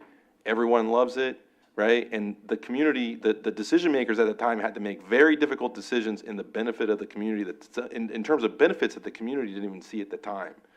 And so now everyone loves it, right? It's an example for all. And those are some of the tough decisions that we're all going to have to really make as part of the community, as part of the cities, to really bring the benefit to the community that we see. So this is going to be a big conversation, I think, not just as part of San Pablo Avenue, and I think this is the right time, the right place to do it in Contra Costa County, because West County is very transit-centric, right? And you rely on transit. This corridor relies on transit, so it's the perfect place to do it. But as we think about doing these strategies across the county, I can tell you that our trans operators are very interested in these 9 transit priority corridors. We had a meeting today with the trans operators talking about these 9 transit priority corridors and talking about how we want to roll these out to the cities and start getting the buy-in from the cities in order to do that, which you all know is going to be a tough conversation. And so again, but it's going to really take a lot of discussion with the staff, demonstrating the value proposition, but also really, making those really tough decisions for the community. And I think a lot of these TPCs, transit priority corridors, is going to be part of a future expenditure plan. Absolutely. So I think so this is just, I wanted to spend a lot of time on this because I think it just gives you a good glimpse in terms of what we're going to be talking about literally over the next 24 months, because this is going to be front and center with this board, with the ITP, with the future expenditure plan, and with our trans operators. Any other questions, comments? Commissioner Burnell? Yeah, I'm sorry, you may all know this. What's BRT stand for? Bus Rapid Transit. Okay. Yeah, please stop me if I say an acronym you don't know what it is. No, that's fine. So we had in the countywide transportation plan presentation, we had the draft of livable streets proposal, and this looks like exactly what we're talking about, right? So this has had almost 8 years of planning to get to this point where now it looks like it's going to go to the next stage. So this is, I guess, a model for what we're looking at in the future is what you're saying, or what you're expecting us to all look at. Yeah, and I would say that particularly East County, each subregion has its own unique characteristics. And we've been talking a lot internally within staff of like, how do we weigh those characteristics? Because, I don't know if TPCs are going to work in East County, right? And so, we do know that transit priority in Highway 4 and BRT out to Brentwood makes a lot of sense, but I can tell you we have not, in the 9 transit priority corridors, the only one that's identified in East County is in Highway 4, and that's it. So we haven't identified like Lone Tree Way or Sand Creek as a transit priority corridor. Now, I will say, this is talking about lane priority. Now, I know that working with Rashidi Barnes and Tri-Delta Transit, there's a very big interest around transit signal priority. And I think that's an opportunity to expand across a lot of these major arterials and increase the headways and increase the opportunities for on-time performance with transit buses and local service when it comes to transit signal priority. And that's what we're going to be primarily looking at probably in eastern Contra Costa County, and not necessarily these big road diets and transit priority lanes. Commissioner Kelly? As Matt said, I think safety is a big concern on San Pablo Avenue, and WCTAC has discussed that a lot. And I will say that in San Francisco on their bus rapid transit lines, that they have parallel bike lanes. So they do, off Van Ness, and then they do off Geary, and Geary is really, really wide. And Van Ness doesn't have a lot of walk-in businesses. They're usually on the other parallel streets. So this is going to be a real challenge. And, like I said, you got to bring the community along with you, and you've got to talk to the businesses and see what they think. I do have concerns that, some of the businesses could be killed if certain decisions are made about how to structure it. So it's going to take time and work. I thank you. Any public comments? Yes, we have an in-person public comment by Bruce Olson. Good evening. This is working? Yeah, okay, thank you, sorry. Bruce Olson, Mr. Bicycle from East County. I rode my bicycle to the meeting tonight. It was 18 miles. That included a 1.5-mile segment of Highway 4 through the former Concord Naval Weapons Station. I'd like to make 3 small points. Number 1, we would like a continuous, well-marked bicycle facility in the corridor. Obviously, Mr. Bicycle is going to ask for that. Number 2, please think seriously about parking on street. We, the people, have been providing parking on the edges of our public streets since cars have been invented. I'm not saying remove all the parking, but I am saying that those who park should certainly pay an amount that indicates the value of that portion of the street to us, as well as the other people who want to be using that portion of the street compared to the people who want to park their cars and leave them there. Third, during his presentation, Matt said 1/3 of the traffic through this corridor doesn't stop there. They're just through traffic. Technology exists. We can make this a toll corridor. And it should hurt if they get off the freeway and they're going to clog up our street. Thank you. Thank you, Bruce. No further public comment. Thank you. Is there a motion? I move to release the RFP for Phase 3. Is there a second? Second. Terry Ann, could you conduct roll, vote, please? Commissioner Armstrong? Yes. Commissioner Arnrich? Aye. Commissioner Bernal? Yes. Commissioner Burgess? Yes. Commissioner Carlson? Yes. Commissioner Kelly? Yes. Commissioner Nowak? Yes? Commissioner Obringer? Yes. Commissioner Xavier? Aye. Vice Chair G? Yes. Chair Meadows? Yes. Motion passes unanimously. Thank you, Terry Ann. Through the chair, I just wanted to let you know that I'd received an email from Jamar Stamps, and he said that we have received the San Pablo Avenue Complete Streets Bay Trail gap closure in District 5, and that we've also received a grant, a $425,000 grant award, $75,000 matched by the county, $50,000 by the county, $25,000 by Pinole, and that's partnering with the city of Pinole to evaluate enhanced bicycle and pedestrian facilities on San Pablo Avenue between Richmond Parkway and Pinole Hercules border. I just got this email and I wanted to add that to the comments. Thank you. That concludes our regular agenda items. We don't have any correspondence in this packet. Actually, you got one correspondence. Sorry, probably the script is wrong. So in the correspondence, there's a letter in there that basically is for the Capital Corridor just announced an $8 fee structure revision for trips going from basically, was it Martinez to Oakland, right? Right?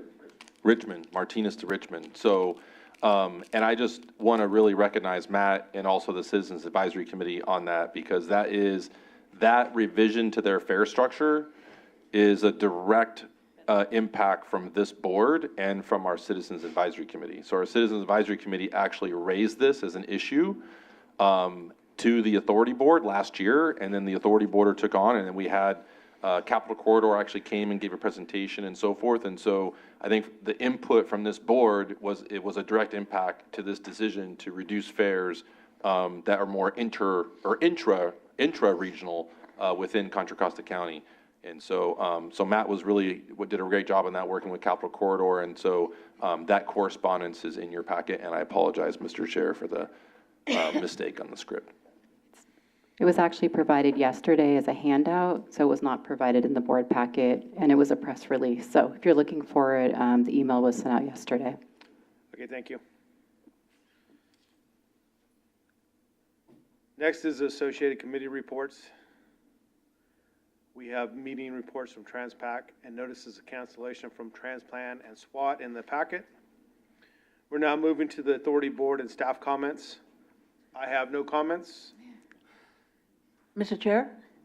I'll get there. Okay. I have no comments.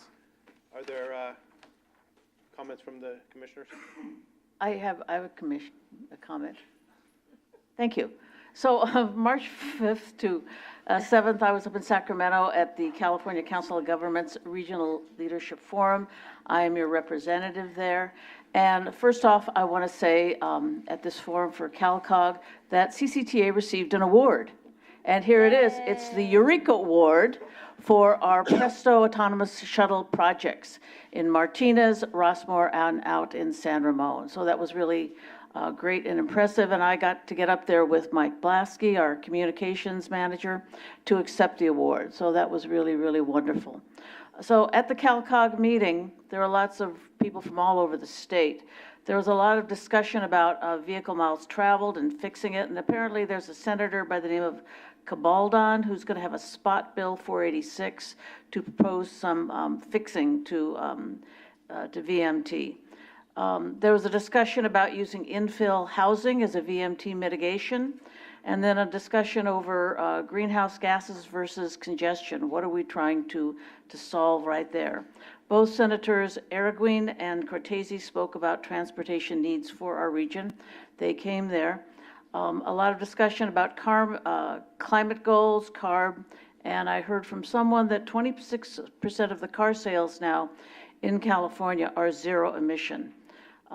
People are hoping for a cap and trade reauthorization, and also hoping for more REAP grants. That's to all of you city officials, regional early action planning grants, hoping that the state will give us more funds if they give us, more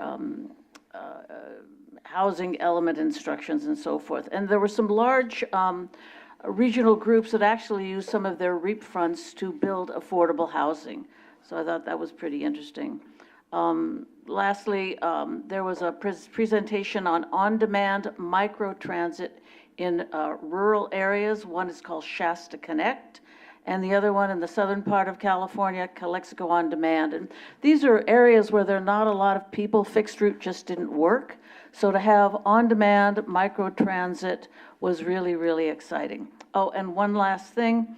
There was a presentation about the Caltrans Road user charge. I participated twice in those pilots, and there is a possibility that California may decide to go to a road user charge for zero-emission vehicles in the future. I think Hawaii is going to be the first state that's going to implement that. So I'm going to write all of this up, give it to our executive director. If anybody wants a copy, get a hold of him or me. Thank you. Thank you. Commissioner Burgess, did you want to speak? Your light's on. Oh, I totally apologize. Okay. I almost rolled my eyes at you. Thank you. I'm sorry. Commissioner Arnett? Yeah, I just want to make a personal welcome to our newest board member, friend of mine, and the directly elected mayor of San Ramon, Mark Armstrong, who was also formerly vice mayor and council member. And was a career officer in the Army and a regional FEMA director. And he is essentially replacing, in two ways, he's replaced Dave as the mayor and as the commissioner here, so welcome, Dave. Thank you. Mark, wait, don't say Dave, Mark. Thank you very much. And sorry I couldn't make the last meeting. I had a conflict, but appreciate being here, and I look forward to serving on this board. Welcome. Commissioner / Representative Nowak. Thanks for that very formal title. I mean, Chair? Yeah. So I'll follow up on a couple of things that Chris said, and I spent the last 2 days in Sacramento working with legislators on 2 items. One's housing related, so I'm not going to talk about that, but the other is our transit revenue measure to address the fiscal cliff happening in 2026. And I'd say it was up and down. It's a very contentious discussion right now. We have, MTC has sort of put forth some principles that we wanted to make sure were included. First one being passable. Right now, the polling indicates in the 50s, so it would have to be a citizens initiative to get passed. Second was accountability, to make sure the money that is used is made sure it's used wisely and correctly. And the third one that I want to highlight is fairness, which is where we're having a little bit of problem. Fairness related to the counties participating, putting in their fair share correctly. And we have a little issue there. And this is primarily, it's going to be likely what they say a 3 or 4 county measure. So San Francisco, Contra Costa, Alameda, and San Mateo. And San Mateo at this point does not, wants an opt-in, opt-out ability. And the other counties are having a big problem with that. And so we're not quite clear on the wording that's going to come out Monday.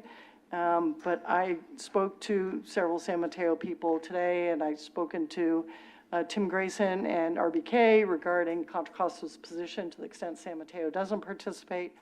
And so this is going to be an ugly process to see if we can actually get a measure done. But Scott Wiener and Jesse Aragon, who are the 2 senators putting this together, have been really working hard to try to get everybody on board, but it has not progressed as well as we would have liked to have seen it. There is a request for, Jesse Aragon's put in a request for $2 billion for transit for the state. With the fires in LA, that's not likely to happen, at least at that dollar amount, but maybe something less than that. As Chris mentioned, the request to reauthorize cap and trade, that actually may move a lot faster than we're thinking. And there may be some changes in how the money is allocated, but that's still to be discussed, so that's coming up as well. I have a meeting tomorrow morning on the Richmond-San Rafael bridge application to BCDC to amend our proposal to only have the bike lanes open Thursday through Sunday, and then move them back to move it back during the work week so that there's lanes for stalls or accidents.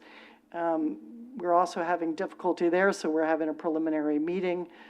We've been talking about this for a year now, and so I'm not sure where that will go either, but that's quite contentious as well. And hopefully at some point I'll have good news for you on some of these things. Anyway, so lots of work happening at MTC, and I'm happy to take any questions. Thank you for doing it. Any other comments, commissioners? Representatives? Representative Foley? Thank you, Chair Meadows. Apologies for being a few minutes late tonight. I was at my 4th field trip at the Pittsburgh Center, enjoying the new fare gates, and was helping some customers. I apologize. Speaking of fare gates, 23 are completed, 27 to go. We are on schedule to finish by the end of the calendar year. Related to fare gates, at last month's board workshop, I had asked to do a county-specific ribbon cutting event as each county completes their particular station's upgrades. So I'm happy to announce that here at Pleasant Hill, which will be our last Contra Costa station, in late May, early June, we will be having a ribbon cutting event. I will let you know the date as it gets a little closer and as we've got the schedule ironed out. But it'll be a chance for us to recognize our partners, including CCTA. Thank you for all of your assistance. Thank you for all of your assistance, not just in keeping BART around, but in helping fund that effort. This coming Monday, BART to Antioch train times are going to shift a few minutes. We're going to try to make the meet at the transfer station a little more rider-friendly.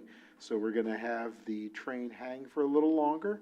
So that particular crossover event hopefully will result in more timed meets and less canceled meets. And last but not least, last Thursday's board meeting, staff asked us to support Senate Bill 79, which is Scott Wiener's bill regarding zoning, housing developments around transit-oriented development. The board decided to put it on the watch list and not support it. I have personal concern about changes to the character of neighborhoods based on the window of the radius, if you will, that would be impacted by this. I appreciate the change for the BART land that we can do, but impacting neighborhoods is a concern. And I asked if they're going to try to move forward with something like this, that maybe we build in value capture so that if someone does decide to build a 5-story apartment building next to a single-family home, that we get to see some of that revenue returned to transit. So with that, thank you and have a great evening. Thank you. Any other comments from representatives? Okay, executive staff comments. Tim, do you have anything? Yeah, I have lots, so you can't get rid of me. I know it was a dumb question. Yeah. So just thank you very much, Chair. What's your name? Chair Meadows. Sorry. Thank you, Chair Meadows. And then I think I just want to thank Representative Nowak for the great work that she's doing with MTC. It is literally like a full-time job now that she's chair. She's literally in San Francisco like Monday through Friday now, and Sacramento. And every single time I call her, she's literally in her car now, driving everywhere, all over the Bay Area, So we won't talk about BART. So in turn, I also want to build upon the awards. So we got the CalCog Award, and we also got an award for the podcast. So you all familiar with the On the Patio podcast? So we just got Outstanding Media Award by the Association of Environmental Planners. So that'll be taking place, I think, in April. We'll be receiving that award. So we just got that announcement. So I'm pretty excited about that. And if you haven't tuned in the podcast, I highly recommend it. The last episode was actually with Congressman Mark DeSaulnier, so some great insights there. And then the next thing I want to do is, you've heard a lot about them, and I want to just formally introduce our new staff. Our Deputy Executive Director for Planning Programs and Policy, Danielle Elkins. She's sitting right there, and I'll ask her to come and give a few words. But Danielle comes to CCTA with over 20 years of experience. She really started her career as an engineer, and really kind of moved more into the direction of policy and planning and programs. And she did a lot of government affairs work nationally, as well as mainly on the East Coast as well. She also helped, she'll probably give some more insights, but she helped Atlanta a lot in terms of the work that they were doing there, particularly on the Beltline. And then also some of the big work she did was actually for the Twin Cities in Minneapolis, where she led the mobility program for the Twin Cities. And if you know anything about Minneapolis, it's one of the most innovative cities actually in the country. And where she was leading basically mobility programs around curbside management, data strategies, planning, policy, micromobility, share mobility hubs, all of those exciting things that we just got talking about in terms of San Paulo BRT, in terms of like really thinking about this transportation system holistically, and how do we integrate also data into that conversation, and getting into this conversation around digitization. So with that, I want to welcome Danielle to the team. She's been here for roughly 2 weeks, and it's been a breath of fresh air, and excited to have her. Thank you. Hello, Chair and Commissioners. Great to be here. I'm really excited. As you've heard, I'm already diving into the work and hopefully bringing all of my experience from across the country to Contra Costa County, and really looking forward to working with all of you to have an impact here. It's a really great opportunity, I think, in what this agency is trying to accomplish, and I am really excited to kind of lend my hand and lead us in this. Thank you. Welcome to CCTA. Thank you, Danielle. We're really excited to have her. The next person is Erica Kiernan. So she's an administrative assistant, and she has over, I think, 30 years of experience in the administrative realm. And so, is that okay? No. So, but she joins us from the city of Livermore, and she's got a lot of great experience in terms of working. She actually was working in the mayor's office there. So she's got a lot of great experience just working administratively in the city, as well as doing some actual emergency type of training and evacuation planning work, which I think aligns well with some of the emergency evacuation work we're going to be doing. And she also has been really been great over the last 2 weeks diving into the work, and it's been really exciting to have Erica as well. And I know the admin team's been really excited to have Erica here as well. She will be actually supporting the projects team. And working with the projects team really closely, as well as supporting the overall admin team and Terry Ann as well. So really excited to have Erica here as well. Chair, Commissioners, thank you so much. Tim, and it's really excited to meet all of you. Thank you. And like Tim said, I will be supporting the projects and admin team. I'm excited to join the CCTA team and support everyone.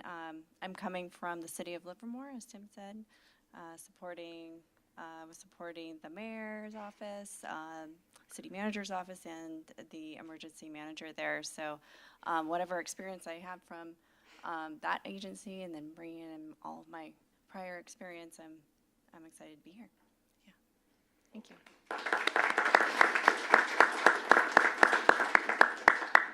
Welcome to CCTA. Okay, so just a couple things. I'm hoping you have these on your calendar, but just a few key schedule calendar updates. Redefine Mobility Summit is taking shape. We've got some really great speakers lined up for all of you. So hopefully you don't miss it. April 22nd in San Ramon. And it's going to be, we have 4 great panels. One panel, actually, Danielle had a huge hand in putting together, but we brought together some of the most innovative cities across the country. So we have the city of Bellevue, actually Bend, Oregon, and I was kind of surprised by that one. But Tobias and Bend has been doing some great things around curbside management and digitization as well. And really thinking about how to do parking management and curbside management in a very smart way and very forward-thinking way. And then also Miami-Dade, Carlos, and I'm forgetting his last name, but he's actually on that panel. So we're really excited about that panel. The other panels we have is the Workforce Development Panel to kind of build upon the Gomentum Innovation Alliance, and we'll be sharing some of the results from the gaps and needs. We also have kind of advancement in AI with AV, and so we have Gatik and Mobileye, as well as, oh my gosh, who's the other company? Anyways, I'm sorry, blanking my mind, it's getting too late. And then the other panel we have is workforce development, future of the cities, innovative transit business models. So we brought in people from Germany, we brought in people from, Waymo's on that panel, and we're gonna be really focusing on how we can better innovate the business models of transit and with our transit operators. And so that's gonna be a really exciting and great panel as well. The board workshop, we finalized the dates for that. That's gonna be May 29th and 30th, so make sure those are on your calendar as well. And that'll be really, that is actually the Thursday and Friday after Memorial Day weekend. So, but those will be 2 important days to be at. We're gonna be starting to dive into the countywide transportation plan and also the integrated transit plan. But we're gonna start that conversation in April. So in April, we're going to start building on the conversation we had at the October board workshop. We're going to bring to all of you a pretty comprehensive CTP update. I know at the RTPCs, right now, I know Transplan got their presentation, but the RTPCs are starting to get presentations around the CTP and the livable streets policy. and a much more deeper dive. And so we're going to be bringing that update to the board in April. And then in May, we're going to be talking about the CTP blueprint for adoption. And I think through that conversation, what I'm expecting is to get really good engagement from the board in terms of the vision of where we're going as an agency and as a planning agency. And then that'll hopefully prime everyone to have a really good engaged conversation at the board workshop in May. And so that's kind of the idea. And then ideally what we're happening in the board workshop is really talking about how we want to proceed with a future expenditure plan. So that's something we'll be talking about as well. And then the other thing I want to share is at Gomentum Station, Glideways is officially retired from Gomentum Station. They are now officially focusing on their Hilltop Mall facility, which you will, if you're interested, you'll be given a tour of that on April 23rd after the Redefine Mobility Summit. And then on Presto, Rossmore is still not under operations. We did get the NHTSA waiver approved earlier this week, so we are strategizing to get those vehicles under operations. I'm hoping we'll be able to begin operations actually next week in Rossmore, but the good news is we finally got the waiver approved by NHTSA. And then at Martinez, we're still working out the insurance issue between TransDev and County Connection and May Mobility. We're really close on that. I'm hoping to get service back in line in the next couple weeks. And in the meantime, we are driving the vehicle around collecting data for FTA to meet those requirements, because that's actually what's most important to FTA. And that concludes all of my comments. So, thank you. Thank you, Tim. The calendars are included in the packet. That concludes our meeting. This meeting's adjourned at 8:31.